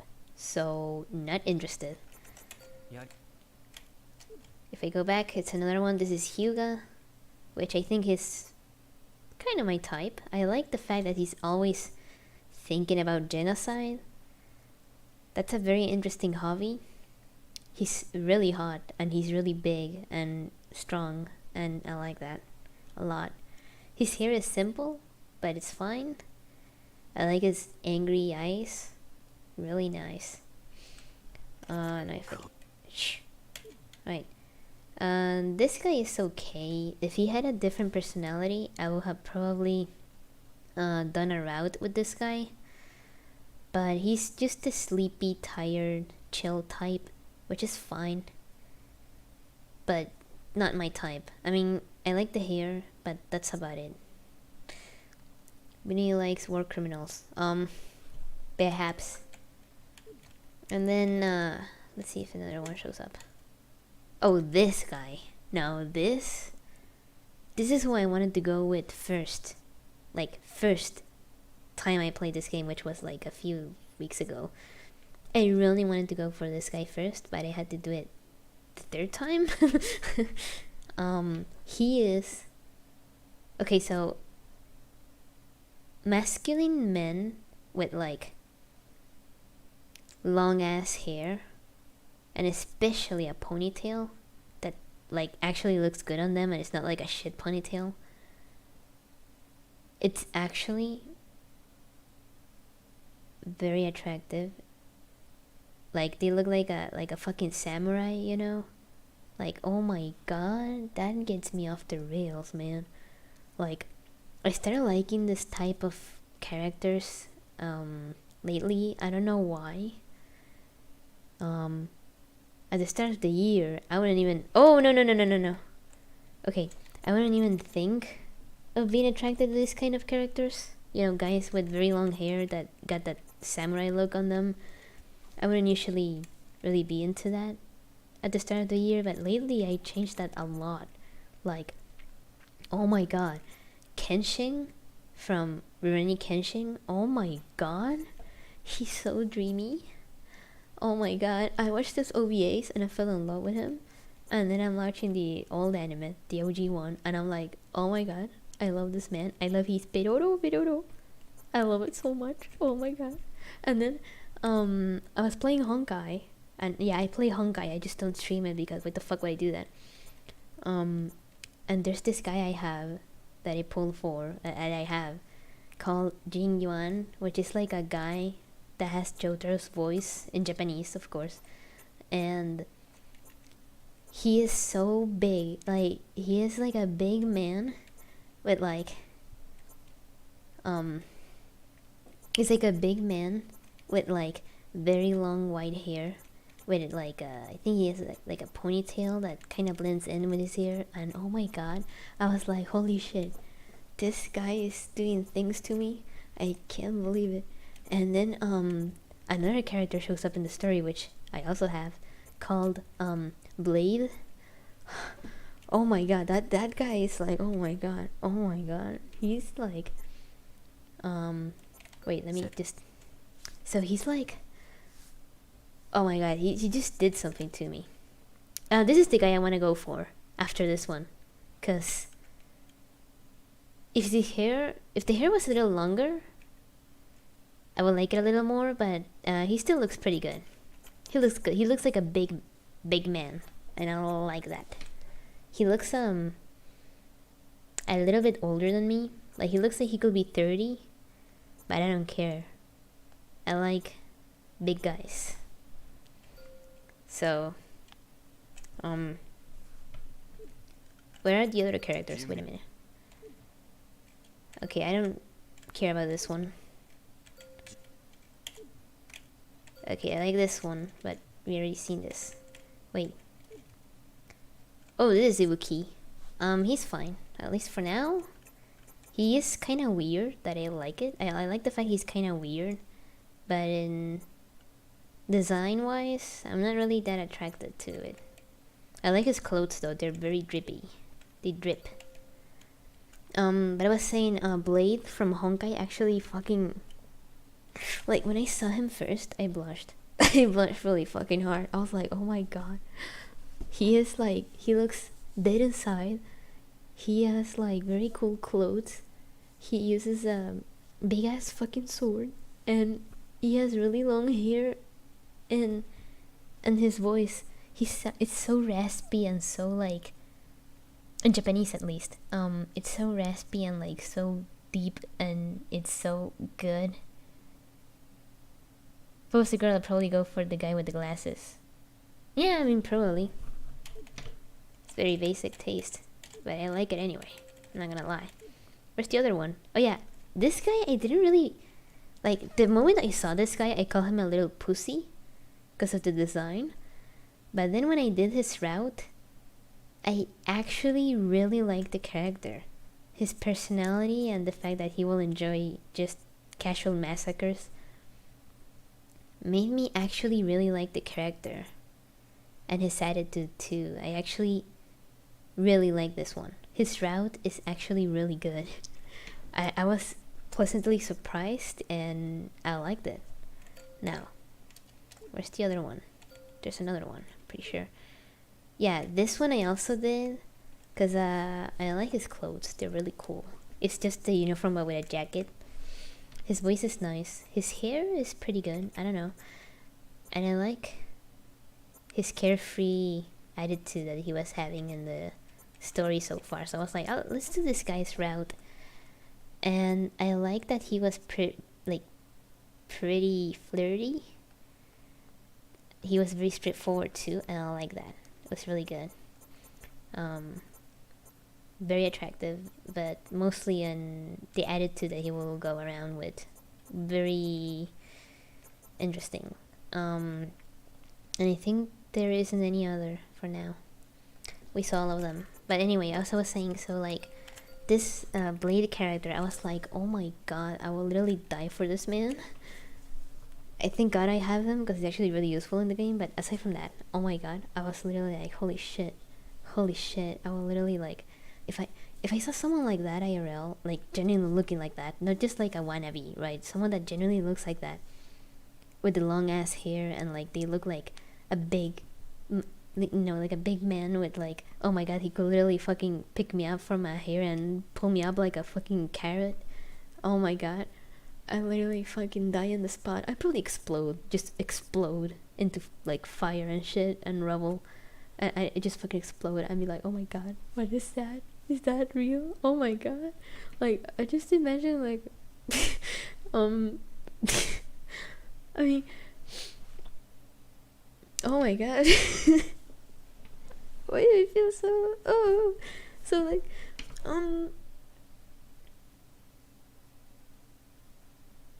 so like there are other characters I feel this way about. Like, I have a huge husbando list. So you know, Raiden from Metal Gear. Oh my god, he makes my stomach feel funny. It's really good. And like there are a few Genshin characters that are really hot, not gonna lie. I don't care what people say about that game. I don't give a shit. go fuck yourself, alright? I enjoy what I want. So, there's this character, Albedo, in Genshin. Made in cyborg or normal? Both. But the cyborg one, I like more. I like the cyborg one a little more than the normal one. For some reason, I don't know. I don't know why, but I like it more. He's more unhinged, probably because of that. Probably because he's more unhinged in the Revengeance game than any other. But the thing is, there's this game, Genshin Impact, where there's a character that I have, by the way, called Albedo. And not only is his drip really good, he dresses really cool, but oh my god. Oh my lord. I mean, damn. Holy. At first when I saw him, he wasn't like... He didn't caught my attention as much, but after seeing the character in the story more and stuff like that and actually paying attention to him, I was like, oh my god. I wanna eat his face. So bad. No, Albedo is the homunculus in Genshin. The guy that puts down a geoflower that you can step on and it goes up. Well, a sub DPS, kinda.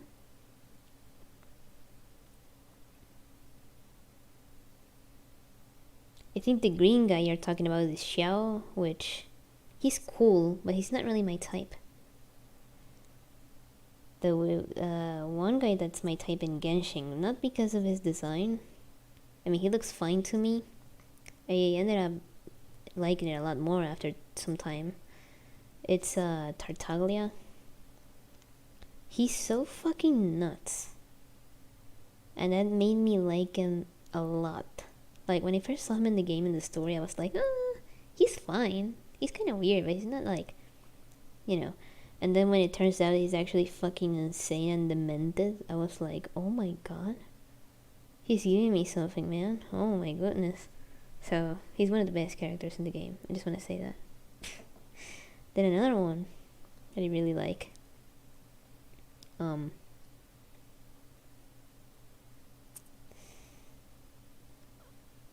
don't know why, but the Honkai characters are so much more appealing to me.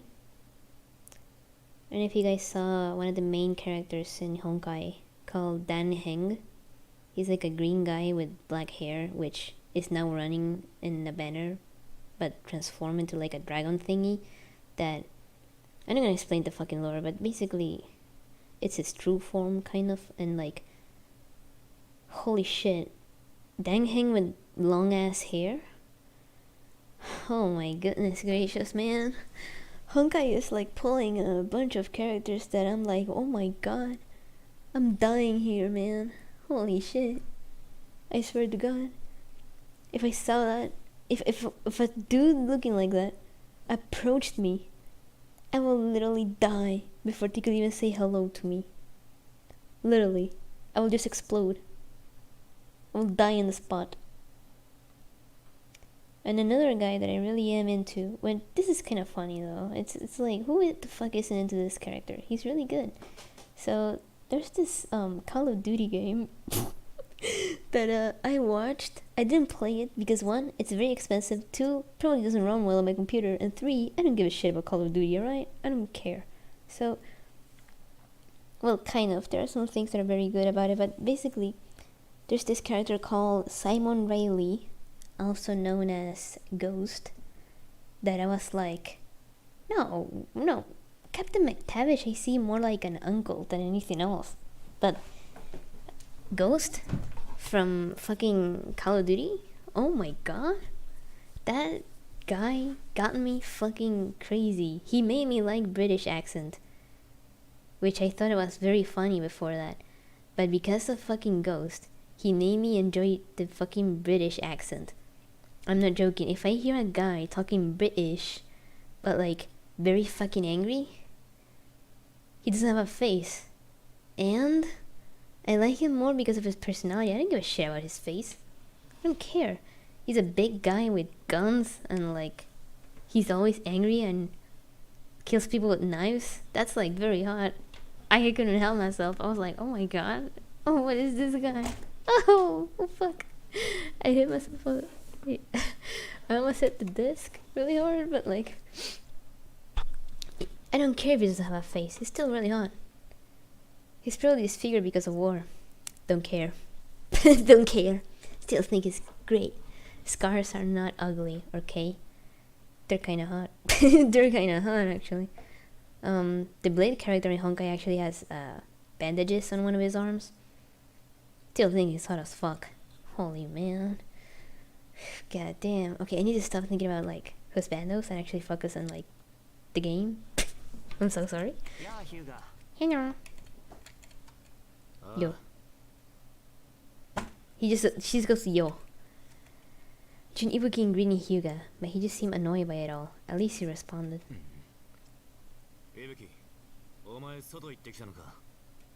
I like big guys, alright. I'm gonna describe that trip as not too far.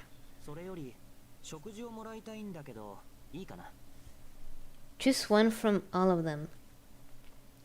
Which is the best one? Of all my husbandos?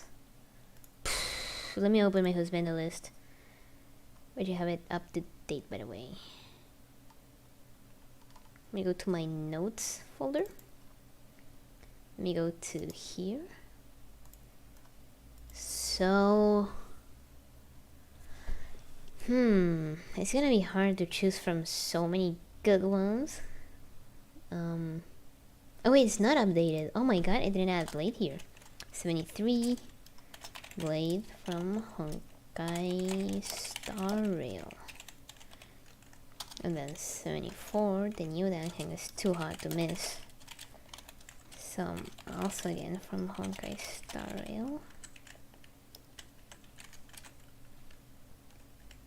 So I think one of the best ones from all of these, like generally, one of the best ones.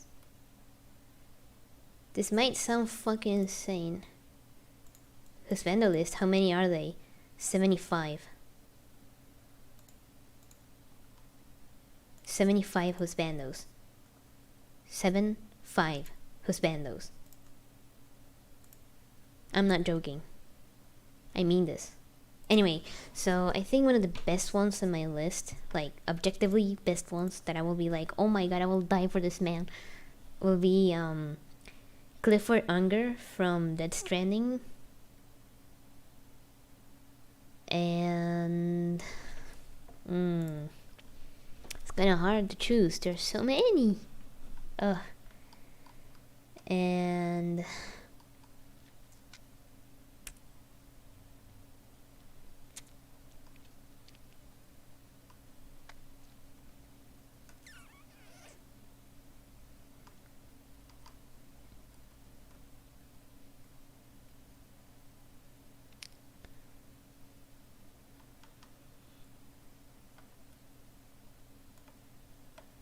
I got to delete this one actually, so now I only have 74. I forgot to delete one because I changed my mind. They ruined the character, so I didn't like him anymore. That sucks, doesn't it? Oh well. And also, is that character interpreted by Mads Mikkelsen? Yes. Mads Mikkelsen plays the character, but I like the character, not the actor. I don't see Mads Mikkelsen that way. I think he is very attractive, very handsome, and very talented, but he's a real person. I'd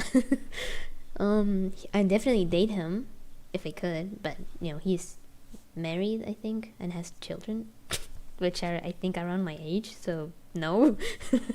But the other one that I say it's one of the best ones is let me choose from this. So I say Clifford Unger from Death Stranding, Toji from Jujutsu Kaisen, and Saul from Wadanohara. I like that he's a rapist. Okay? That sounds fucking insane, but it is true. I like that. I don't give a shit what people say, okay? It's a fictional character, fuck off.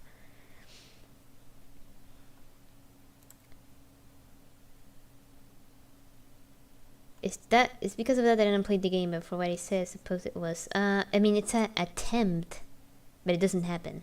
Toji is Toji is so hot. He's so... Oh my god, he's so big and like so strong. Oh my goodness gracious. I'm fangirling here. Holy shit. So, another one that I really, really, really like too much. It will be... Let me see. So, Majima from Yakuza. He's such a crazy motherfucker. I love that. And he's actually really attractive. So, he just goes with knives and break dances with a knife. I think that's very attractive. And then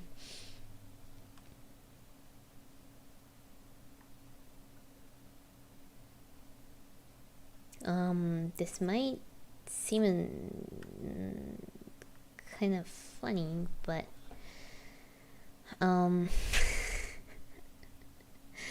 so you guys know my god, how do I explain this? So there's an RPG Maker game that's very short about a guy called Kitaro going through his house and he doesn't remember a thing, and depending on if you get all the notes in his house, it depends if you get the true ending or the normal ending.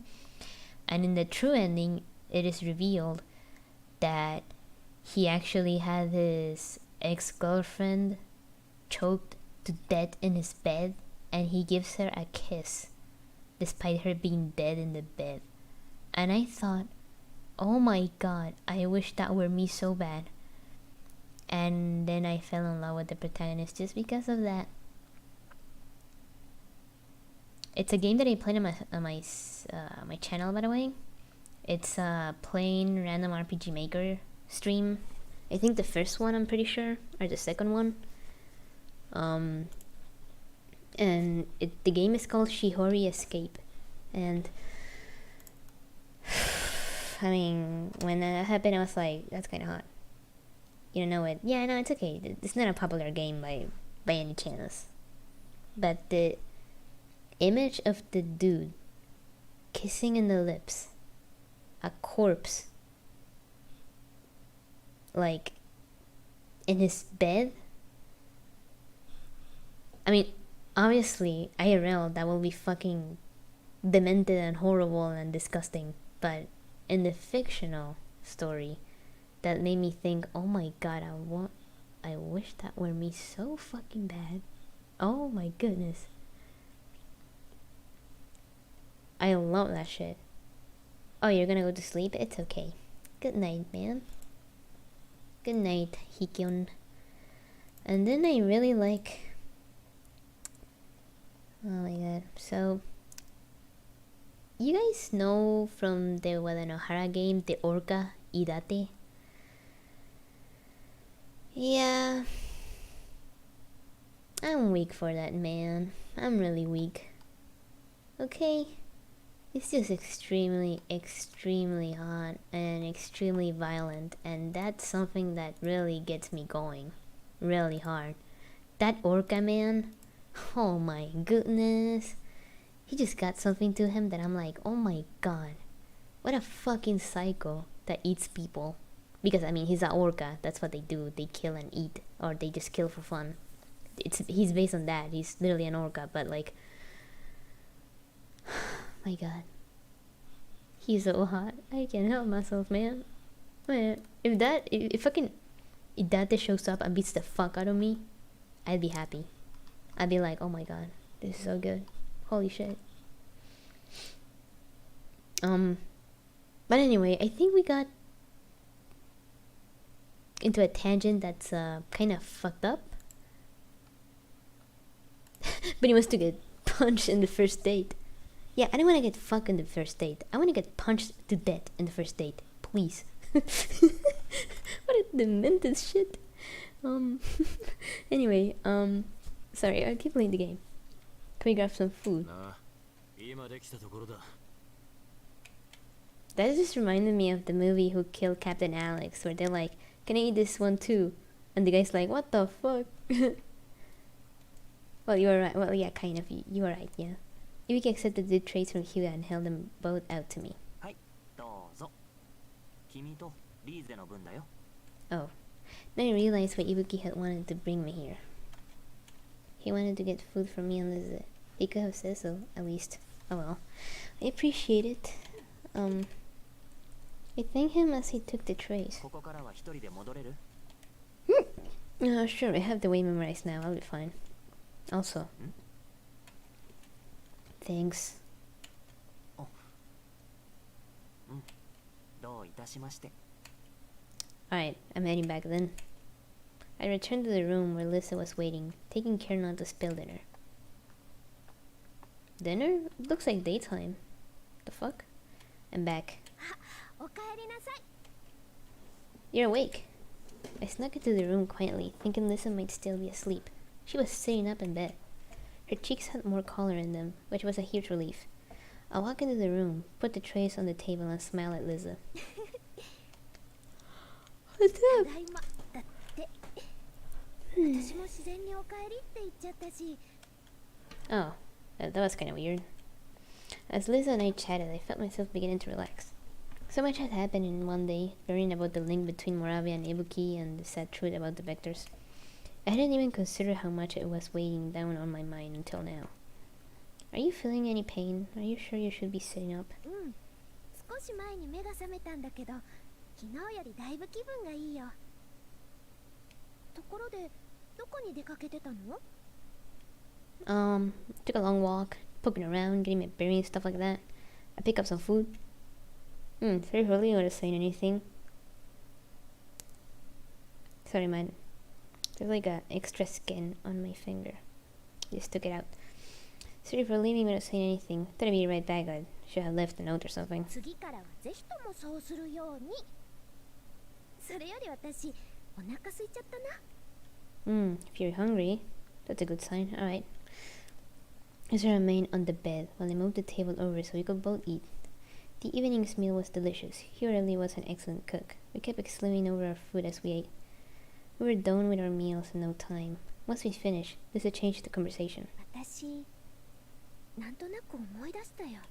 化け物みたいなのに襲われて、怪我をして、ずっと眠らされていた気がする。全然気持ちよくない。疲れ。そうしたら、君が助けに来てくれたの。あれは夢かと思ってたんだけど、現実だったんだね。Yeah, it was real. やっぱり。ありがとう。Oh. Are you, like, do you feel okay? 大丈夫だよ。でも、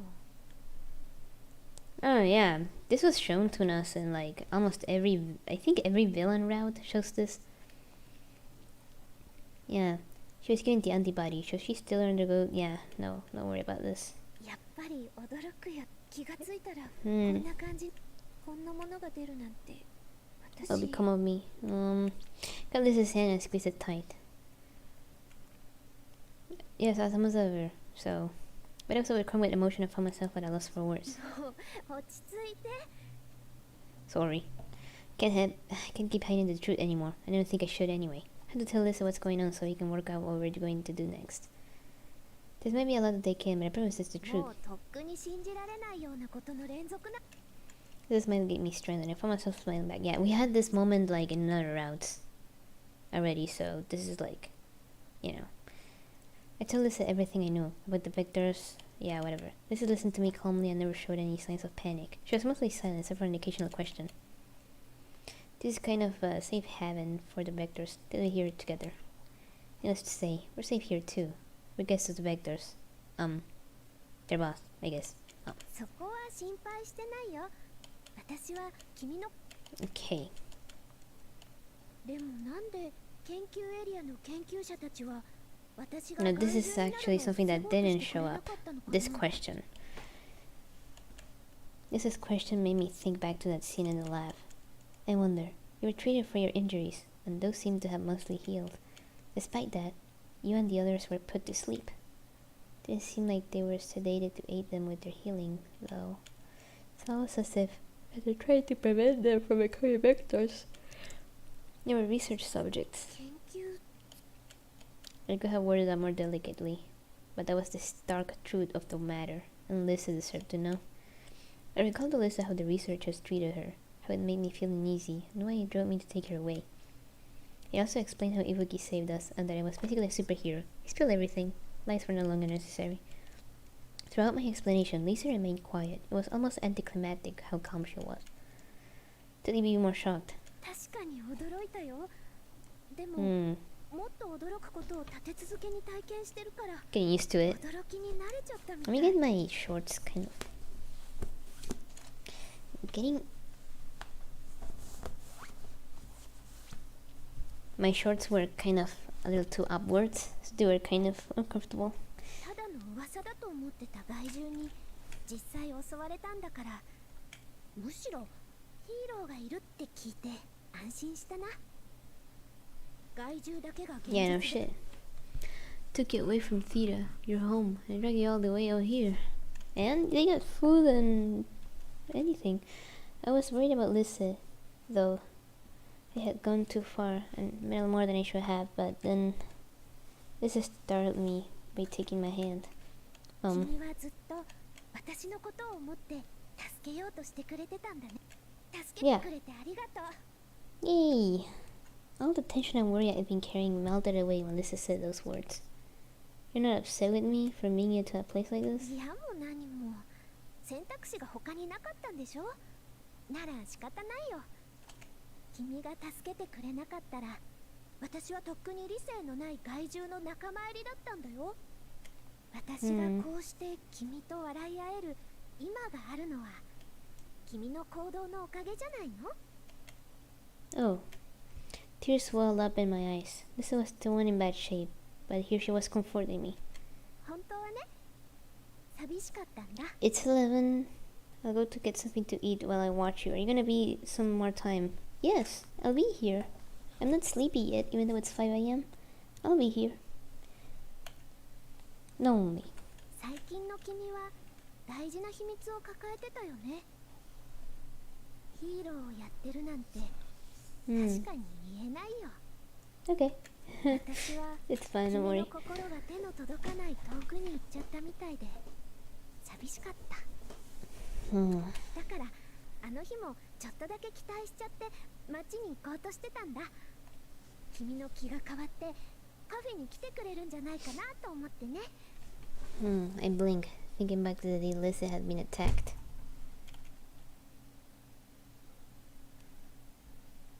Hey! Who is this in town? Oh yeah, this is true. I need to scratch my まあ back. 君が来なかったら来なかったでカフェでケーキだけ買 Yeah, って帰 we saw this dialogue in the other routes. よしよし。君はヒーローとしてシータの人たちをすっごく感謝してる。 You have a feel a little bashful at Lisa's earnest, heartfelt words. 感謝の気持ちを Yeah, we saw this before. どうし Like we had this in other 黙っていなくなったんだ routes. から多分君はシータの中で行方不明扱いって。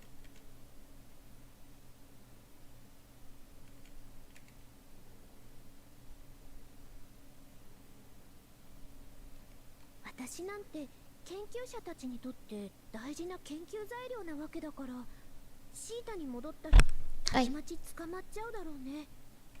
家族 Probably. にはやっぱり会いたいけど、私が害獣に襲われた時点でもう二度と会えないことは決まった。 If I hadn't saved Lisa, she would be a victor, but now she was a prime research specimen. Thinking about Lisa's family makes my heart hurt. That's nothing compared to the pain Lisa must be feeling right now. And I always see by your side. Wah. 頼もしいね。 I think more of a job, though. Thought about the blooms on the side. Well, either way, we really do need to think about what we're going to do now. Prelims. There's still a lot we don't understand. I don't even know sadly what it is the researchers want. It's hard to make choices about the future if we're in the dark. 私もそう思う Darkness within darkness 何を awaits するに you. もジョ Yeah, try talking to Ibuki. He's the one with brought us here after all. 怪獣のボスの人だっけ君の口ぶりだと I was surprised Lisa had that impression. From what I told you. 結構わかるじゃなくてさえ渡るし Ah, if you just compare me to a picture book. I went out with Ibuki earlier actually. I just had even more questions by the end. I think Wiki plans to tell me something. Like, there's more I don't know yet. I was going to ask him tomorrow. Want to come along? Lisa declined with a shake of her head. 私はまだ本調子じゃないからここでお留守番してるよ Oh, okay. That's a really good idea. I was happy Lisa and I had a good talk. I made up my mind to find Ibuki tomorrow.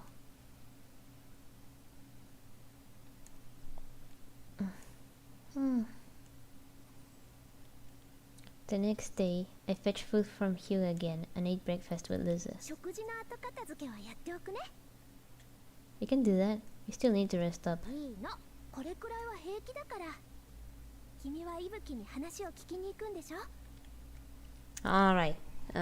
Just rest. This is encouragement. I left the room and headed to Ibuki's. I just hope Ibuki's home. Probably is. Took a deep breath, then knocked. Hey, no. I couldn't hear a sound. I knocked again.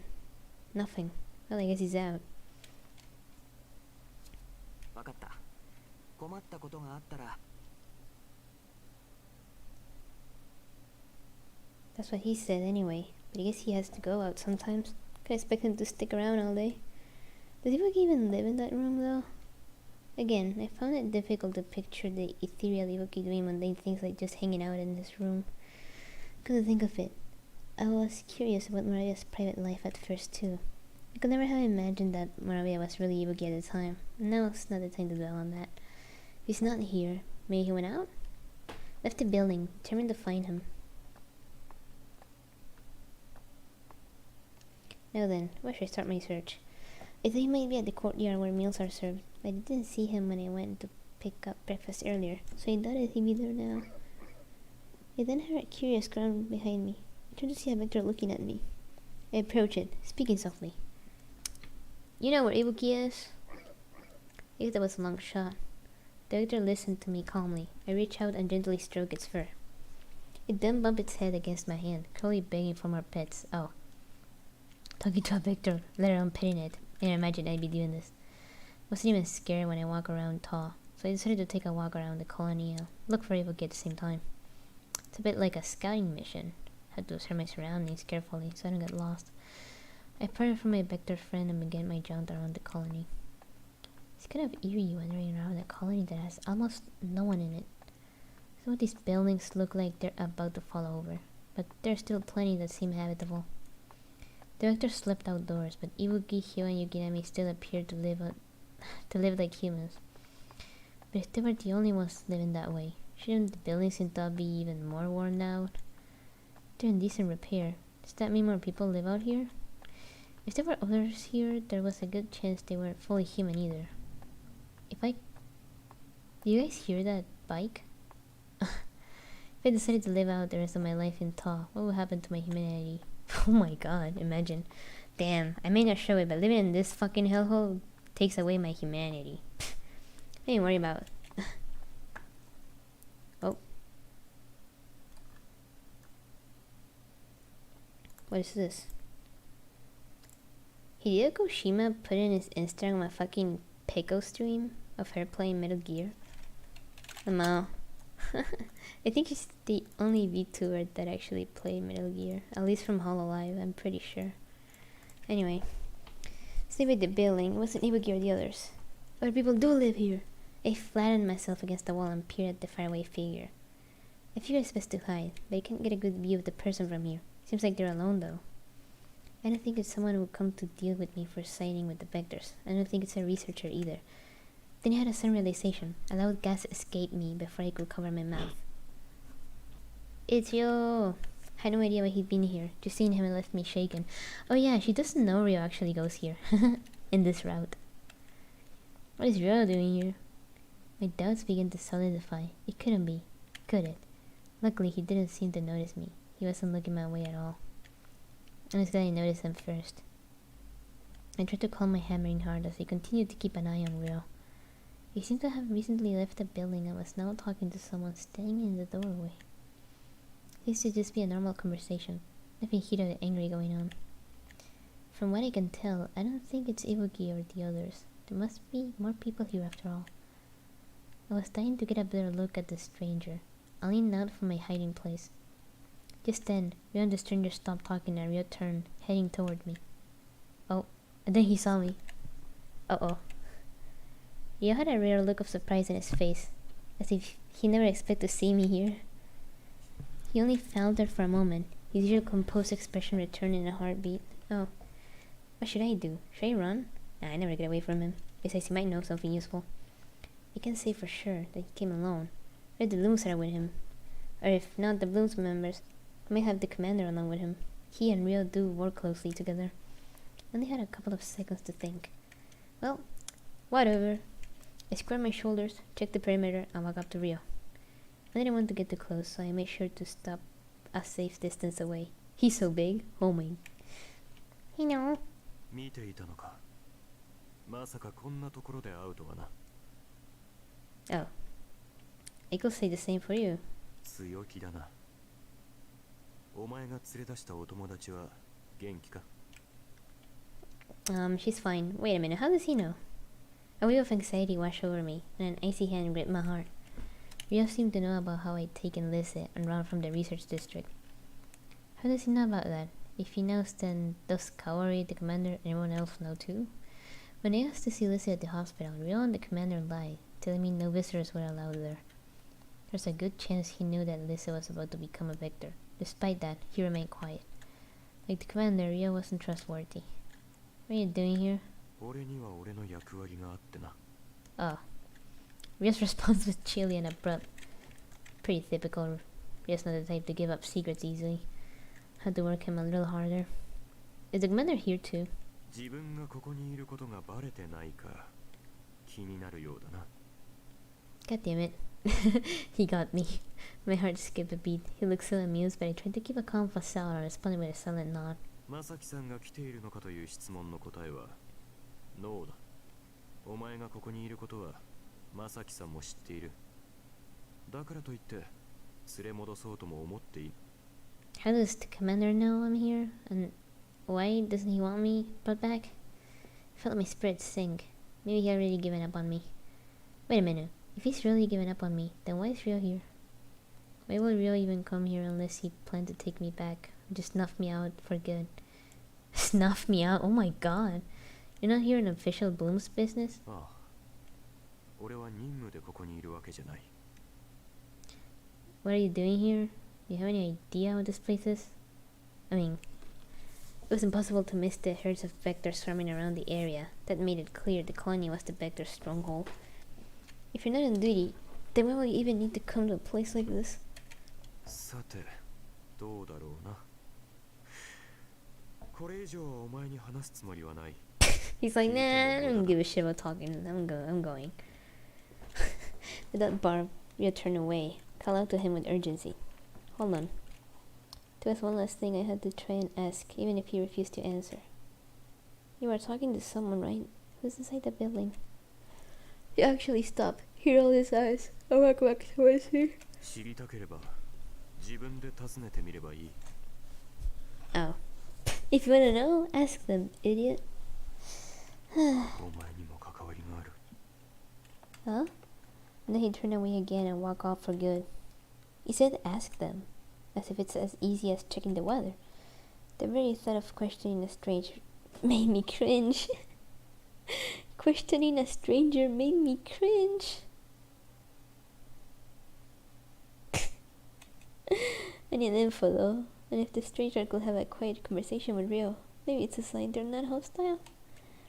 It's their fault they just up and attacked me. Still nervous, I had to try. I tentatively made my way to the building and stared at the door. あれ、そこで何をしているの？ Oh, I heard someone call out to me. I turned to see Ibuki standing there. Oh, felt embarrassed, as if he caught me doing something I shouldn't be doing. I looked off to the side nervously, attempting to avoid his gaze.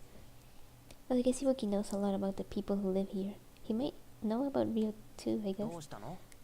難しい顔してうなってたけど。 Mumbling, I was just thinking quietly to myself. I passed on asking him about this building's resident for now.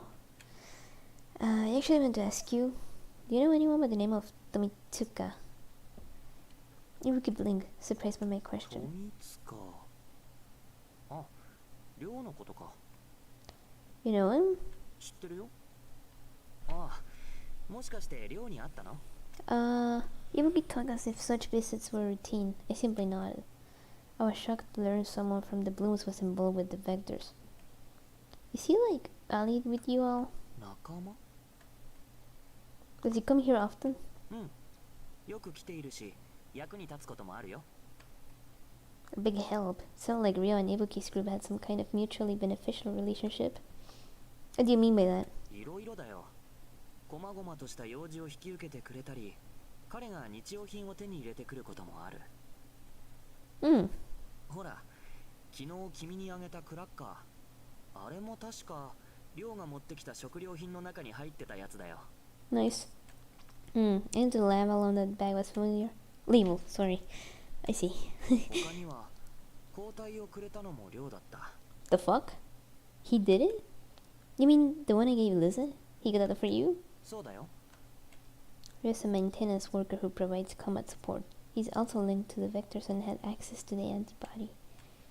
You seem to have so many identities. I wonder what he was truly like. もっとも、抗体をくれたのは、君であるとも言えるけどね。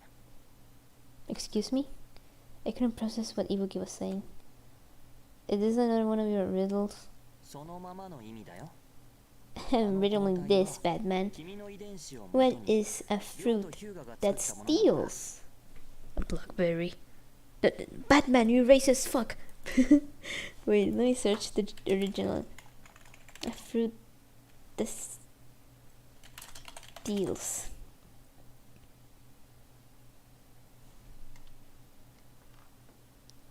No, I want to see the joke.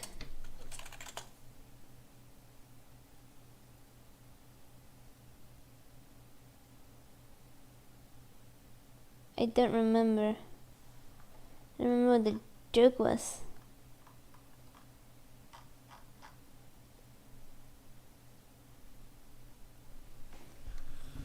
I don't remember what the fruit was.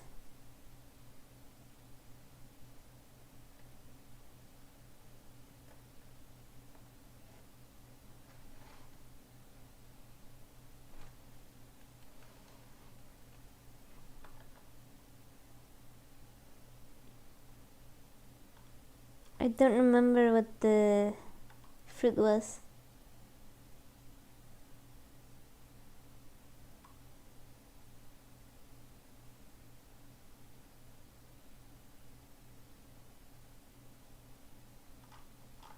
Well, I don't remember what the joke was, but it was another fruit. But basically, Batman still says a blackberry, and then the Riddler's like, "You racist fuck, Batman, you fucking racist."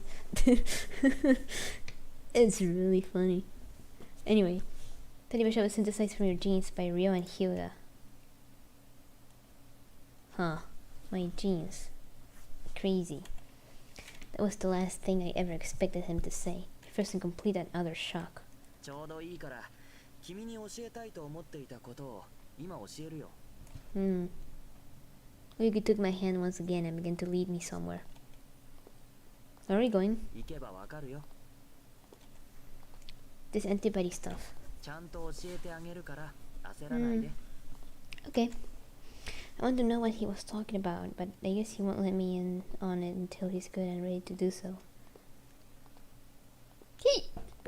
Hiccups.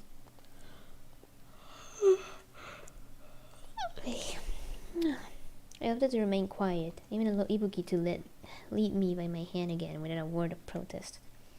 I thought Ibuki was kind of mysterious, but looking at him now, I think he just likes to go about things his own way. We walked through the colony hand in hand. Ibuki seemed to be in a good mood. I think he just enjoyed walking with me. いい天気だね。 That was just a dome tech. I hadn't pointed out the artificial weather yesterday, but I couldn't help myself now. It's Ibuki. He was probably just trying to make conversation. 君は片付けって得意？ What does that mean? Can't follow your train of thought at all when you bring it up, though. I do like to keep tidy and organized. そうなんだ。偉いね。僕は片付けって苦手なんだよね。Okay. I remembered a reply, though I really wanted to sigh. I had no idea what he was getting at. 片付けの途中で興味がそれたり、他のことを始めちゃったりして、なかなか終わらないんだ。 Spoken like they're chronically disorganized. If you hate doing it, then why bother cleaning in the first place? そうしたら、部屋が散らかったままになるよ。 Oh, I mean, you have a point. それに、ヒューガが片付けろってうるさいんだ。雪並みもよく注意されてるよ。He was really a super mom, isn't he? He cooks, cleans, and keeps you all in line. I don't know what a mom does exactly, but I have an idea from TV and books. I felt like I'd been given another peek into Ibuki's life. It seemed exhausting. We made some more small talk, but Ibuki didn't offer up anything related to the topic of my mind. The antibody on my jeans. What the fuck is that? I needed to know, but as time passed, I became more and more scared. I felt his gaze on me. When I looked at him, he stared back into my eyes. My heart skipped. Oh, for the intimacy of it all. We're just staring at each other. That's not intimate. That's just something normal. What is it? ただ、君を見ていただけ。Obviously. But why? Does staring at me amuse you? 楽しい？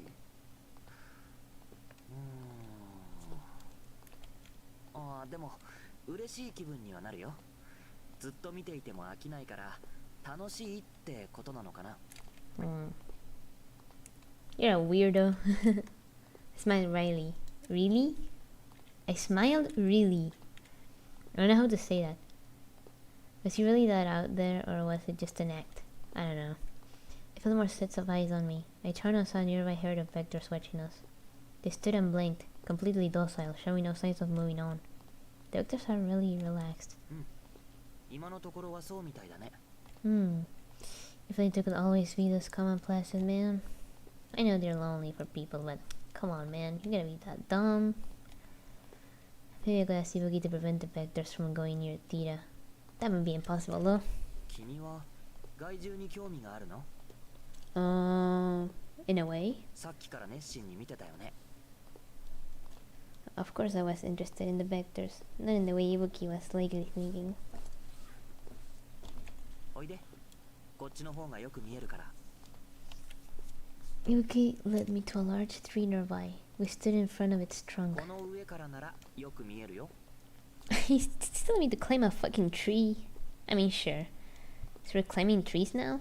Never tried it, but if I use my powers... 行くよ。じっとし。Huh? Oh.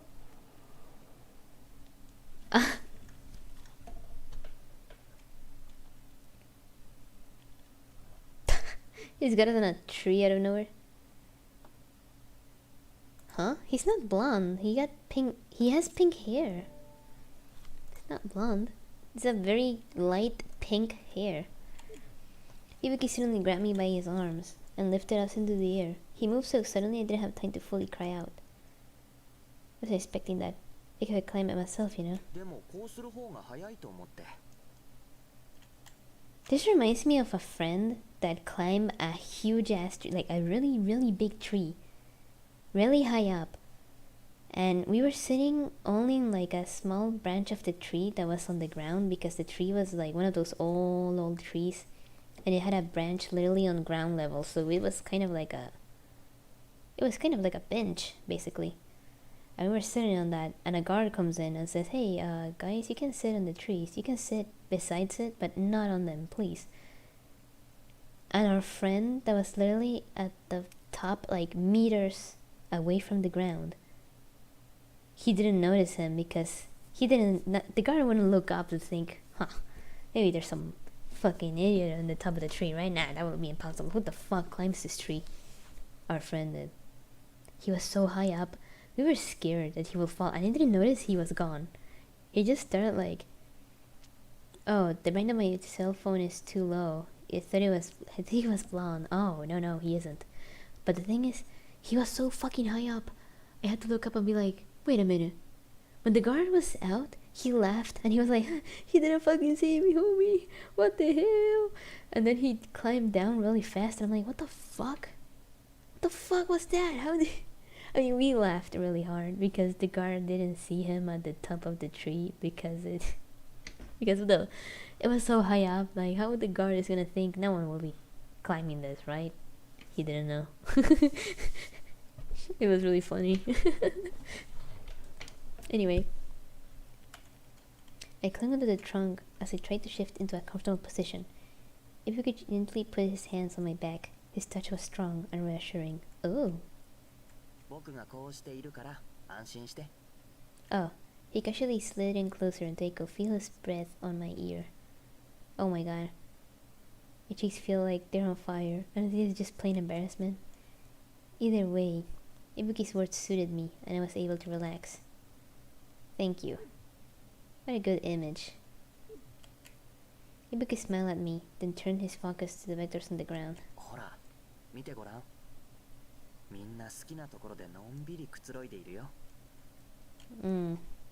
Looks very peaceful.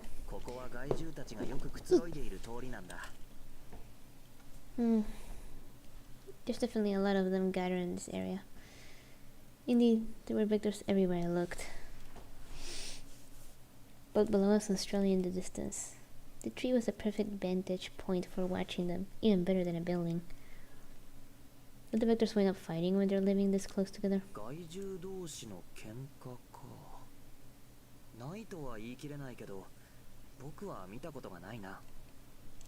That's pretty amazing. Hey! Ooh. I was honestly impressed when a lot of humans got in one place. Squabbles are inevitable. They have no sentience and live by instinct, but they're more peaceful than humans. I mean, yeah, that's what usually happens. My same realization would surprise and baffle me. I guess they really are peaceful creatures. Maybe Wiki's affection for the vectors is starting to rub off on me. I don't know. Yuki gazed at the vectors, smiling.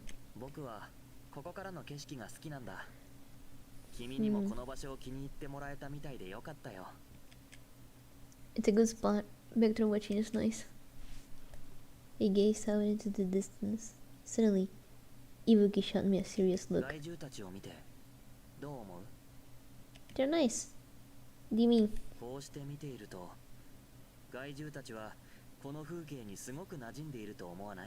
They look like when you see a bunch of dogs playing in the backyard and just hanging out peacefully. I considered the implications of Ibuki's question. I mean, they look normal to me. They look like an animal, that's it. They save this? Oh yeah, they look normal to me. Looks like they're just living ordinary lives. I wasn't sure what Ibuki meant by at home. Whatever he saw, couldn't see it. I just answered him honestly. They look normal. You know? It's almost as if the vectors have somehow always belonged in this colony.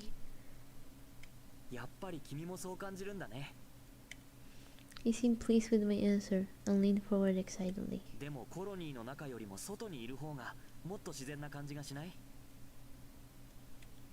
I frowned.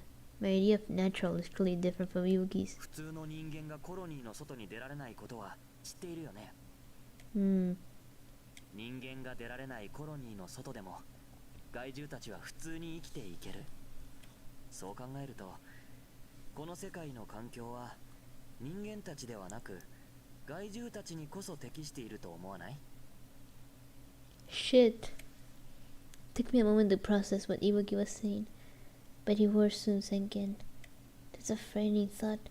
Why would he say that? Think like that? Ibuki's eyes were full of sorrow, much like they'd been earlier that morning. His words scared me. My unease was proof that his beliefs were at odds with my true feelings.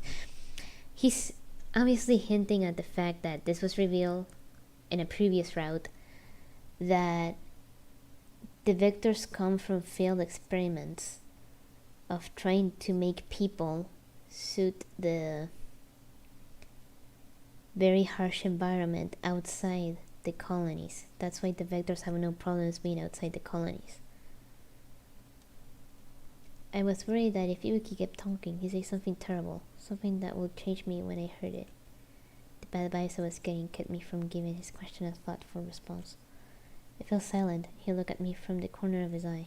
君はもう少しこちら側に近いと思っていたけど。 What does he mean by that? I felt my heartbeat sped up. It seemed as though my bad feeling was justified. 自分のことを思い出してみて。君が超能力を使っているときは、コロニーの外に、Yeah? それはつまり人間よりも害獣に近い存在っていうことなんだ。Huh, more like a vector. Forced myself to overcome my knees and consider what Ibuki was saying. I'm like a vector because my powers make it possible to survive outside the colony? That's kind of an extreme take. I'm not the only person like this, though. Why me? Everybody's been seeking me out. Is it because I'm vector-ish, like you say? I'm the only person with powers. You could pick any of the blooms. Why me? 僕が君にこだわるのかい？僕たちは昔会ったことがある。君は覚えていないと思うけれどね。What? Somehow hearing that I met Ibuki before was even more shocking than the vector thing. 僕と君には縁がある。それが君をここへ連れてきた理由だよ。Excuse me? When did we meet? 君が生まれてすぐ。Huh? If that's the case, have you met my mom and dad? あるよ。What the fuck? Okay, this never happened in any other route. What? I knew nothing about my parents. I had no idea what they were like. They were just blank spaces in my memories. In front of me was someone who knew them. I was suddenly filled with a burning desire to learn more. 君の両親は特別な存在だった。それと同じように君も。Special. What? Did Ibuki meet them anyway? If he met my parents when I was born, then he must also be from Tira. He would have been a child back then too. Probably he's not immortal or something. So many questions. Getting comfortable on the couch. Sorry. I couldn't decide which to ask first. Then I blurred out the first one that came to mind. 僕は君のことがずっと気になっていた。What? でも、君という人間をはっきり意識するようになったのは。Ibuki gave me a warm look. I remained silent and waited for him to continue. Oh, sorry. 僕と君の両親はシータの研究所で知り合った。彼らは僕と似た境遇でありながら、僕とは全く別の運命をたどったんだ。そんな彼らは僕にとって特別な存在だった。だからその子供である君のこともどう育っているか気にかけていたんだ。でもそれだけだった。僕は君が健やかに育ってくれていればそれでよかったんだ。Ibuki's tone suggested that he'd been wrong for having that frame of mind. ところがある時、君がブルームズのメンバーに加わった。驚いたよ。まさか君とそんな形で再会するなんて。君がブルームズに加わるきっかけを調べてみたら、害獣に襲われた際、超能力に目覚めたということを知った。これはすごいことだよ。やっぱり君は特別な子だったんだって。Is it unusual for someone to gain superpowers after a vector attack? The commander explained things when I joined the Blooms, but he didn't act like my awakening was a very big deal. Wait a minute. Even as I spoke, I realized something odd.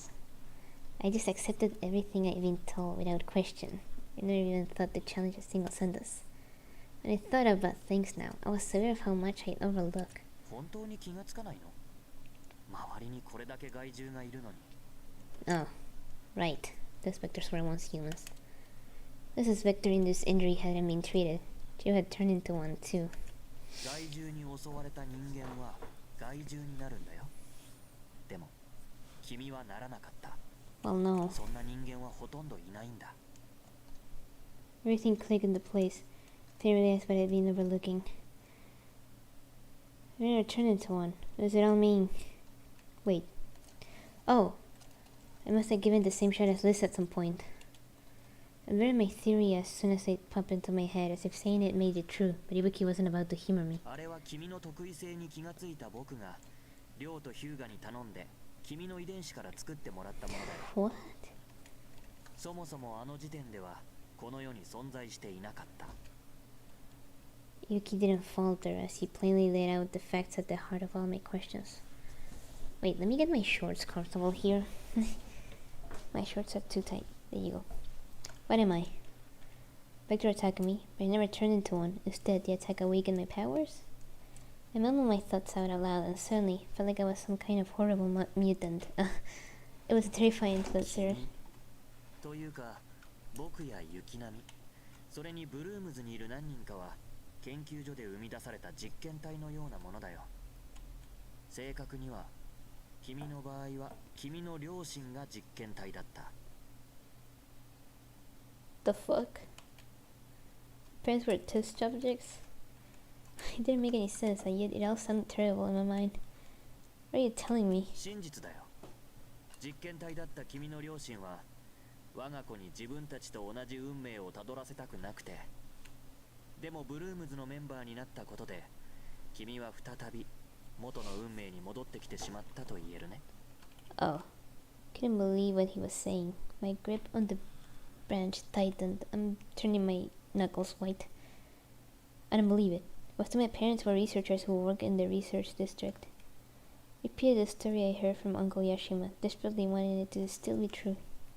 But if my parents truly were researchers, that might mean they played a part in making the vectors, or whether it's responsible for them. The simple bit of logic seemed to have slipped my mind. Perhaps I prefer not to think about it.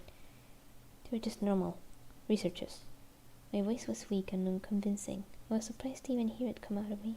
誰かから聞いただけの情報をどうして信じられるの？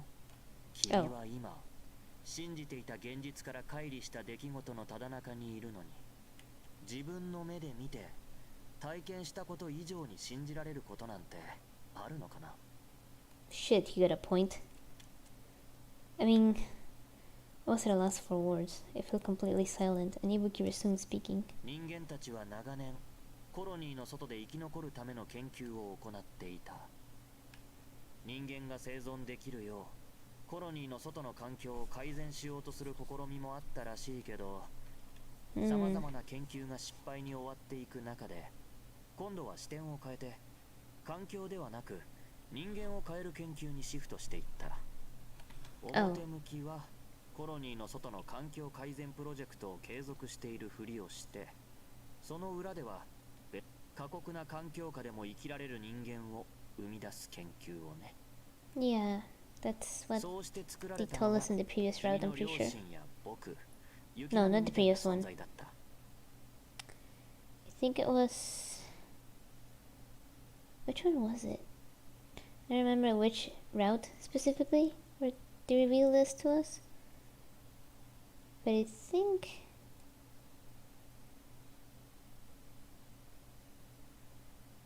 It was... Yukinami's?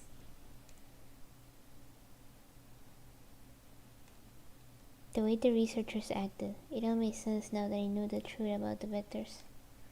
How many others like us are there? さあ、わからないな。少なくとも僕が知るだけでも、僕たちは成功例として崇められたけれど、何しろ手探りの研究だったからね。そういう多くの実験体は失敗例として廃棄されていったよ。Schizo? 大勢ね。 Ibuki's words were heavy. I felt his gaze and saw several vectors converge under the tree, looking up at us. Why did they all gather there? They run to human voices too? No, wait. All the pieces of the puzzle I received from Ibuki suddenly clicked into place, forming a clear picture. Oh. Literally a gasp when the realization hit me. These vectors were they all failed test subjects? 害獣に襲われた人間の数にしては、ここにいる害獣は数が多すぎると思わない？ Ibuki didn't confirm or deny, but his response made it clear I stumbled on the right answer. I shuddered as the sinister implications of this truth sank in. A cold bead of sweat trickled down my back.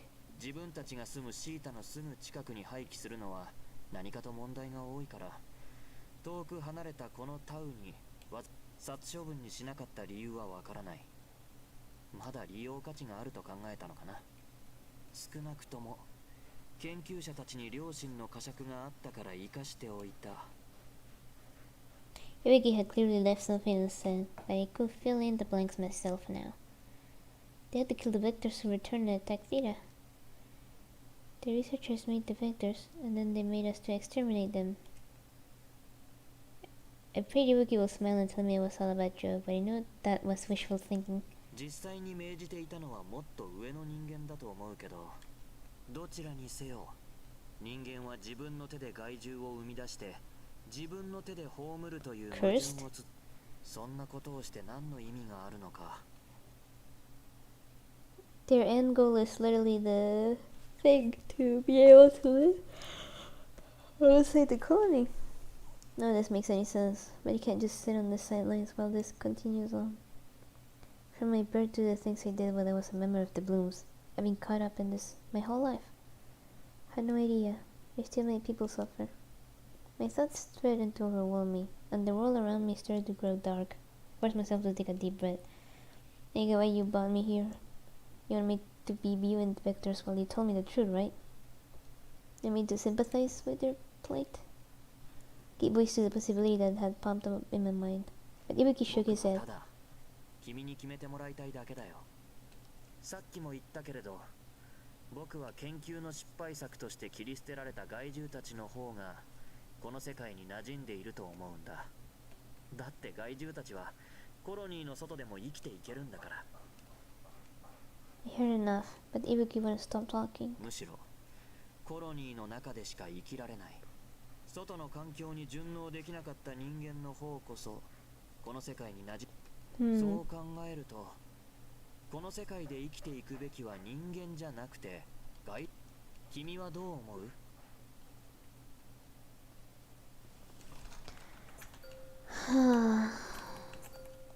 Got a weird choice. After this, I'm gonna go to bed because I'm starting to get tired. I think Vectors deserve it.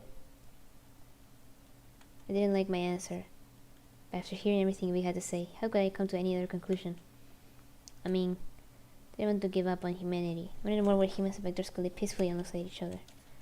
Just as I was about to finish my thought, Ibuki squeezed my hand firmly. 君もそう思うんだね。害獣の方こそがこの世界で生きるべきなんだ。 Wait a minute, that's not what I wanted to む say. しろかわいそうなのは人間の方なのかもしれない。だってコロニーの中でしか生きられないひ弱な存在なんだから。 What? I felt the blood drain from my face. でも安心していいよ。僕は Not entirely. I desperately wanted the conversation to stop. Now, wait a minute. But Ibuki wasn't slowing down. 僕に任せて。僕なら人間を害獣にすることができる。 Wait a minute. そうすればコロニーなんかに閉じこもらなくてもみんなが自由に生きていける。君の答えを聞けてよかったよ。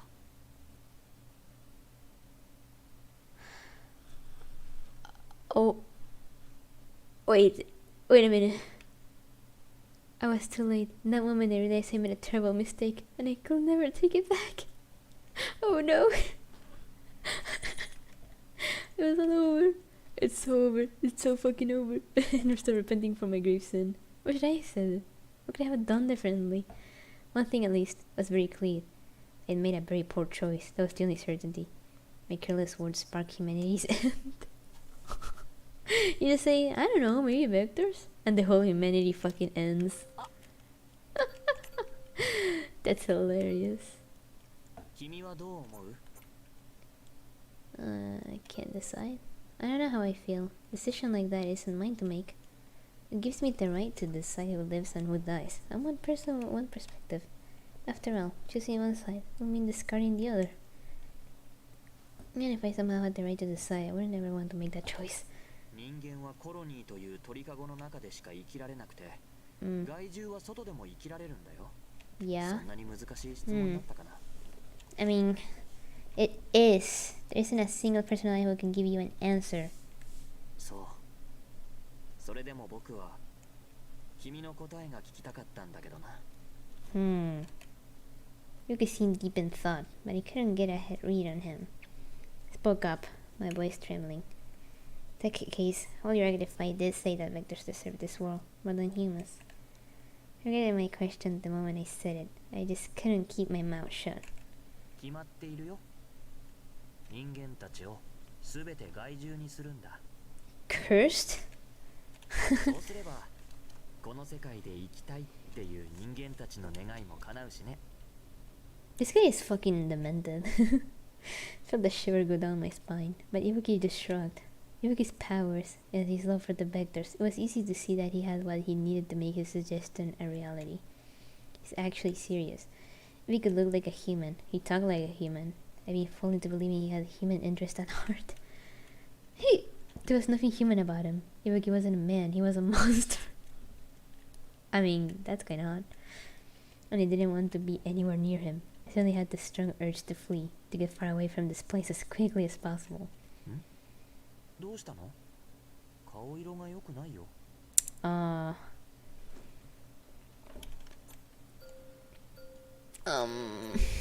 What if I say he scares me? What is he gonna do to me? Maybe his way of thinking is logical if you look at it from the vector side, but logical doesn't always equal correct. I knew I was being inconsistent, but right now I needed to put emotion before logic. Even if what humans are doing is wrong, Ibuki's way of thinking lacks perspective. I spent my entire life as a human and grew up amongst them. I can't condemn them so easily. I listened to my god and shifted away from Ibuki. He frowned. He seemed surprised by the move. どうかした？ I think I have to go. Desperate to get away from Ibuki, I transformed and leaped down from the tree. Luckily, Ibuki made no attempt to move at all. He didn't even seem interested in following me. I had to get out of here before he changes his mind. I didn't look back as I hurried away, but I could feel his eyes boring into my back.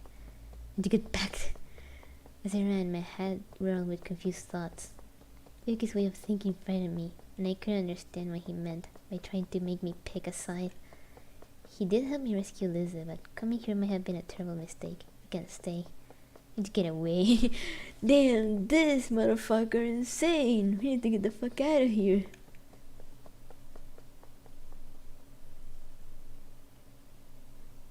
I don't know as if my life depended on it. Satisfied I put a decent amount of distance between us, I stopped to catch my breath. But the exertion seemed to dislodge something in my head. Everything suddenly felt clearer. It's too dangerous to be around Ibuki. I don't see how we can leave immediately with Liz's condition still as bad as it is.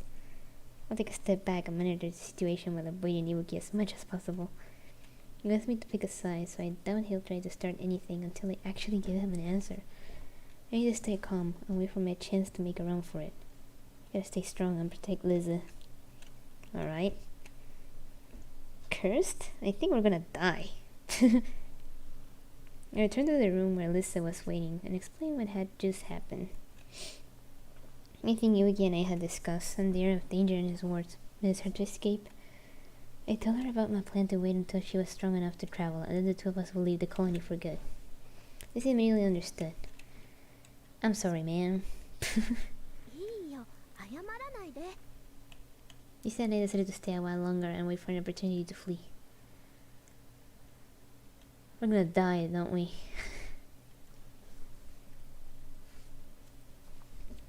Starting the next day, I tried my best to avoid Ibuki. これから一緒に出かけない？ Oh my god. 近くにすごく景色のいい場所があるんだ。ぜひ君にも見せてあげたくて。I have something else. I need. そうなの？だったら僕も付き合うよ。I prefer to be alone.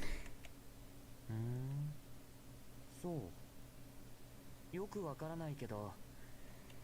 Thanks. I was giving him the cold shoulder, but luckily Yuki didn't seem to bother. Oh, how my acting was okay. It's better than I thought to evade him without making it obvious. Oh my god, we're gonna fucking die. I can't wait for that. I can't wait to die. Snuck out while Ibuki was distracted and started looking for my destination, the house Shira was visiting yesterday. I had no idea who lived there, but I wanted to try and get some kind of information from them. I remember it being around here somewhere. There it is. There was the spot where I saw Rio talking to someone. I wanted to see who lives there, but I hesitated, and then Ibuki interrupted. Oh. The second I started toward the building. Yeah. Oh. Why is Ibuki here?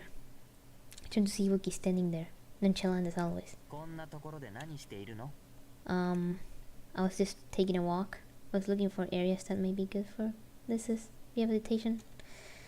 He couldn't know the truth. I had to lie. なるほどね。それならあっちに歩きやすい道があるから。 Yuki reached casually from my hand, but he yanked it away and stepped back. Oh. You show it to me?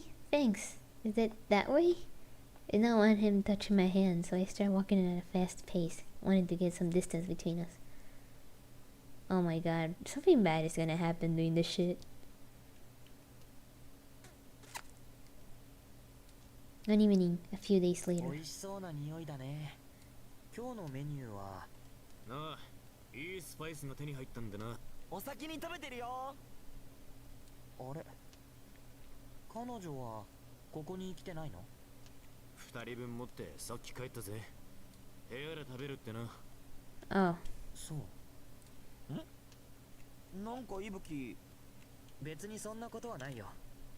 なんとなくなんだけど、最近彼女に避けられてるような気がするんだ。あまりちゃんと話してくれないし、すぐに目をそらされるし。じゃあ避けられてるんじゃねえの？やっぱり。It's like, I think she's avoiding you. Yeah, no shit. うわ、いぶきがへこんでる。珍しい。Ibuki has a sad. What kind of fucking... Oh my god.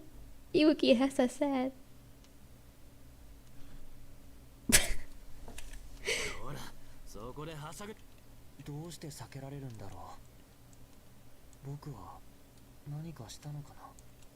知らねえが、食うならとっとと食え。He was like, I don't give a shit. You just eat your shit and get away. そのうち何か話すきっかけができるかもしれねえぞ。きっかけ。確かにそうだね。ヒューガ、ありがとう。えへん。なんでそこでお前が威張るんだ。しかもいぶきのそれ。He's like, yeah, you know, just wait for the right moment to ask her, maybe. Oh my god, you're so good. Haha. He's like, what the fuck are you getting excited 様 for? 子を見るか。つまり見守るってことだね。Yeah, just stalk her. That's great. 明日からは彼女に無理に近づかないで。頑張れイブキ。 He's gonna fucking stalk カレー her. おかわり。たく、うまいんならうまいって言いやがるってんだ。Jesus Christ. And I went to conversation about the fire, carried the dinner trays back to the room. I'm back. Good dinner. We prepared out. Okay, that's not on my mind, I guess. Getting food requires me to be on high alert. Had to fetch it early the way Ibuki, then dash back so I didn't run into him. Hey! I just hope I can keep this up. I need to avoid Ibuki until Lisa's strength returns. Sat down in the chair, nursing that hope, when Lisa spoke up. ねえねえ、 Hey! そういえばここ何日か昼。 I guess I'm scouting around, stuff like that, you know. Wait, let me get comfortable here. Alright. Actually, I've been looking for secluded areas to practice my skills, just in case I need to use them. Still can't hold my power steady, but I kept that quiet so I don't worry Lisa. I don't mind that, though. Let's eat before the food gets cold. そうだね。いただきます。 My arm is itchy.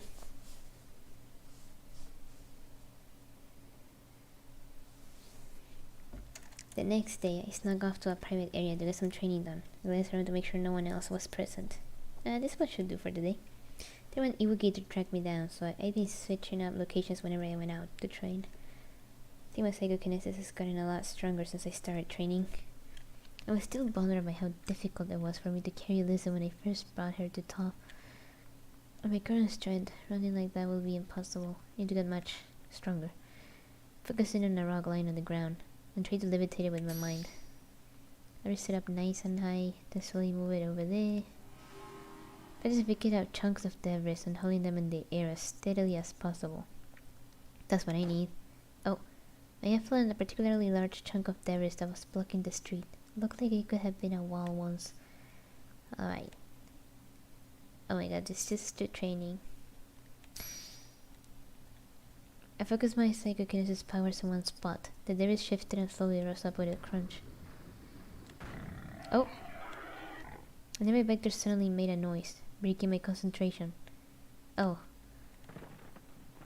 Panic, I tense up. The sudden jolt caused a chunk of rubble to shatter in pieces. One really large fragment hurtled at me. It came to hit me. Closed my eyes, bracing for impact.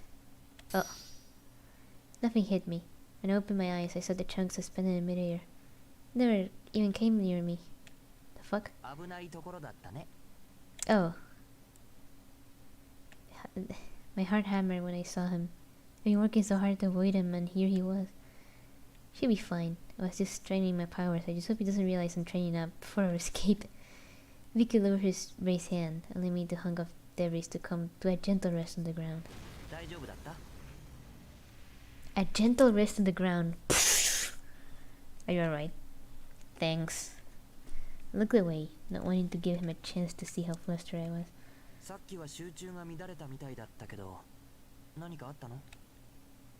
Yeah, a vector step on a block. I guess I lost my concentration.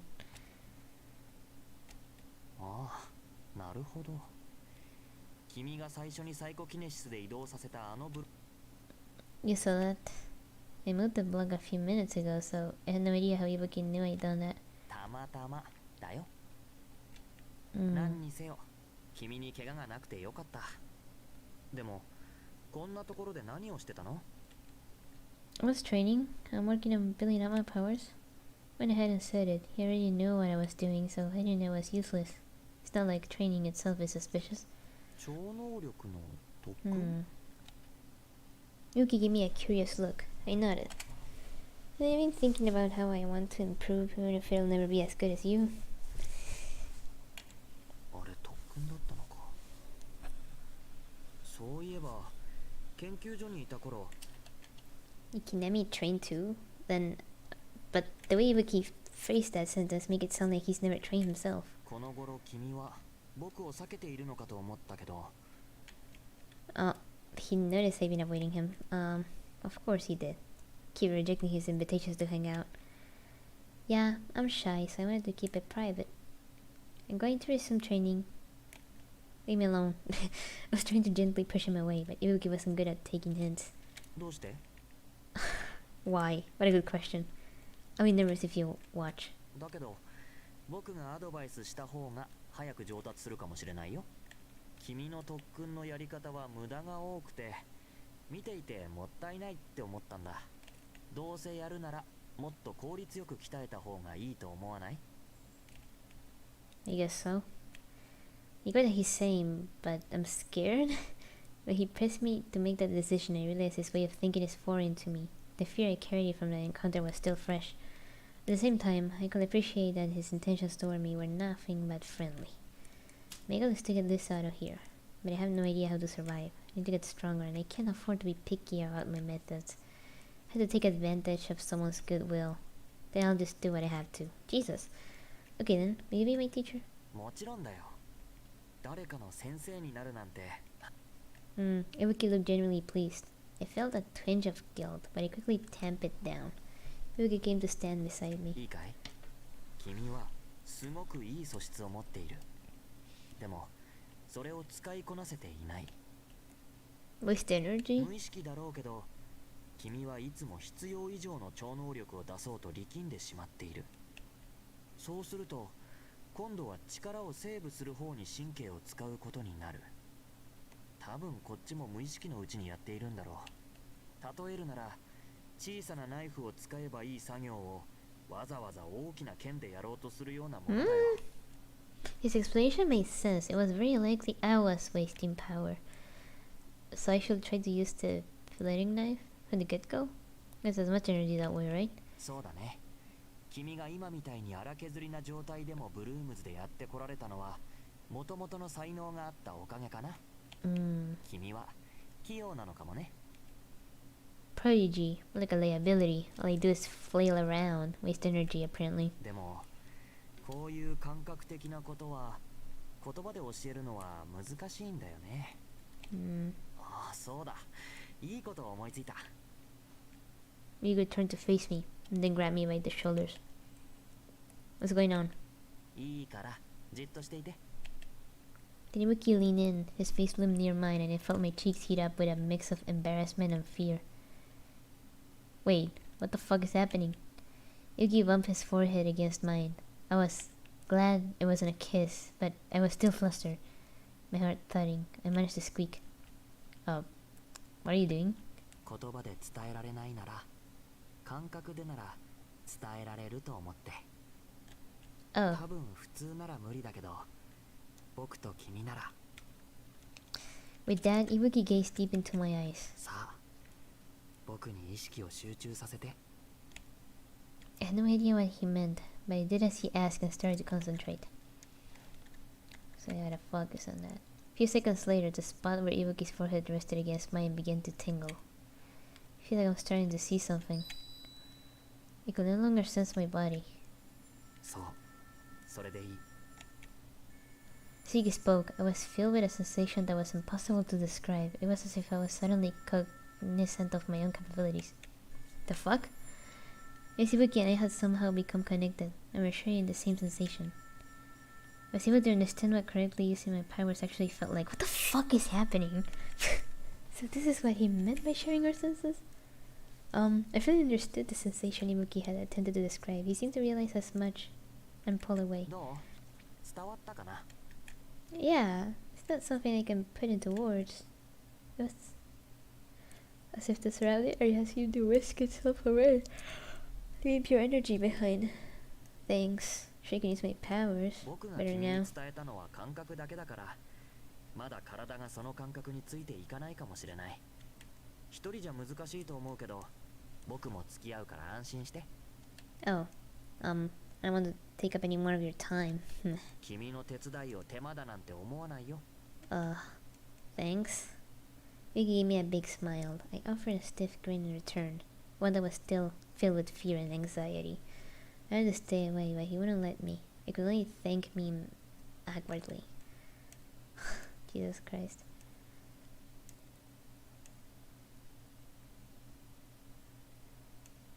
The next day, Yuki started training me. 昨日君はサイコキネシスで大きなものを浮かす特訓をしていそれも鍛える方法の一つではあるんだけど、違うやり方の方が。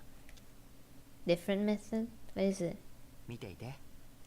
ここに落ちている石を浮かす。 Yuki stretched out his hand, and one of the large rocks by our feet rose into the air weightlessly, stopped once it reached eye level. この石は僕のサイコキネシスで浮かせている。今からサイコキネシスを使うのをやめるか。 I really could have used some warning. 落としちゃダメだよ。 The second he finished speaking, the rock started to plummet. Oh, it's going down. I quickly called on my psychokinesis to keep the rock from falling to the ground. Then he gently raised it back to eye level as Ibuki had before. Caught me by surprise, but it turns out it's pretty easy. I trailed off before he could finish the sentence. Oh, holding the rock steady in the air like this is actually pretty difficult.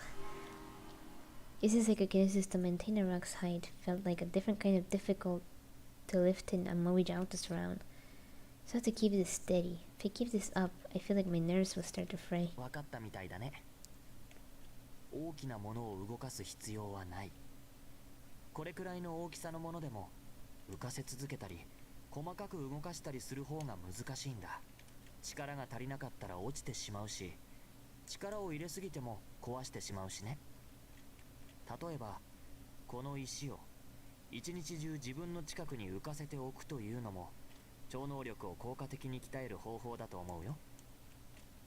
All day? I was so taken aback by what Ibuki said, I accidentally let the rock tumble to the ground. ああ、落としちゃったね。残念。It's harder than I thought. I never knew this method of training even existed. 僕もしたことはないけど、こういうやり方もありかなって思ったんだ。というか、ブルームズではこういうことを教えてくれなかったの？ They didn't teach her shit.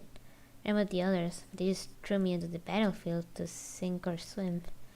The commander's unreasonable request now felt like a cluster of distant memories. 結構行き当たりばったりな組織なんだね。Anyway, I received basic training. They probably didn't have enough time to invest in me. What the fuck was tagging me?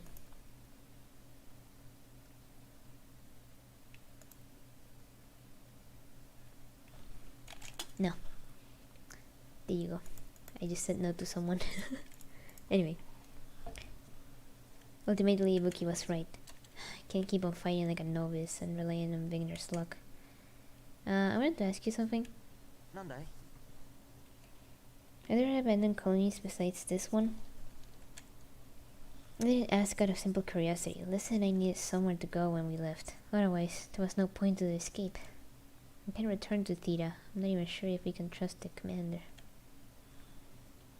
If we come back to Theta, the researchers will scoop Lisse up and turn her into a test subject. It's too dangerous. ここ以外の廃墟のコロニーか。Just curious. I was wondering if there are other colonies around where the vectors can live peacefully.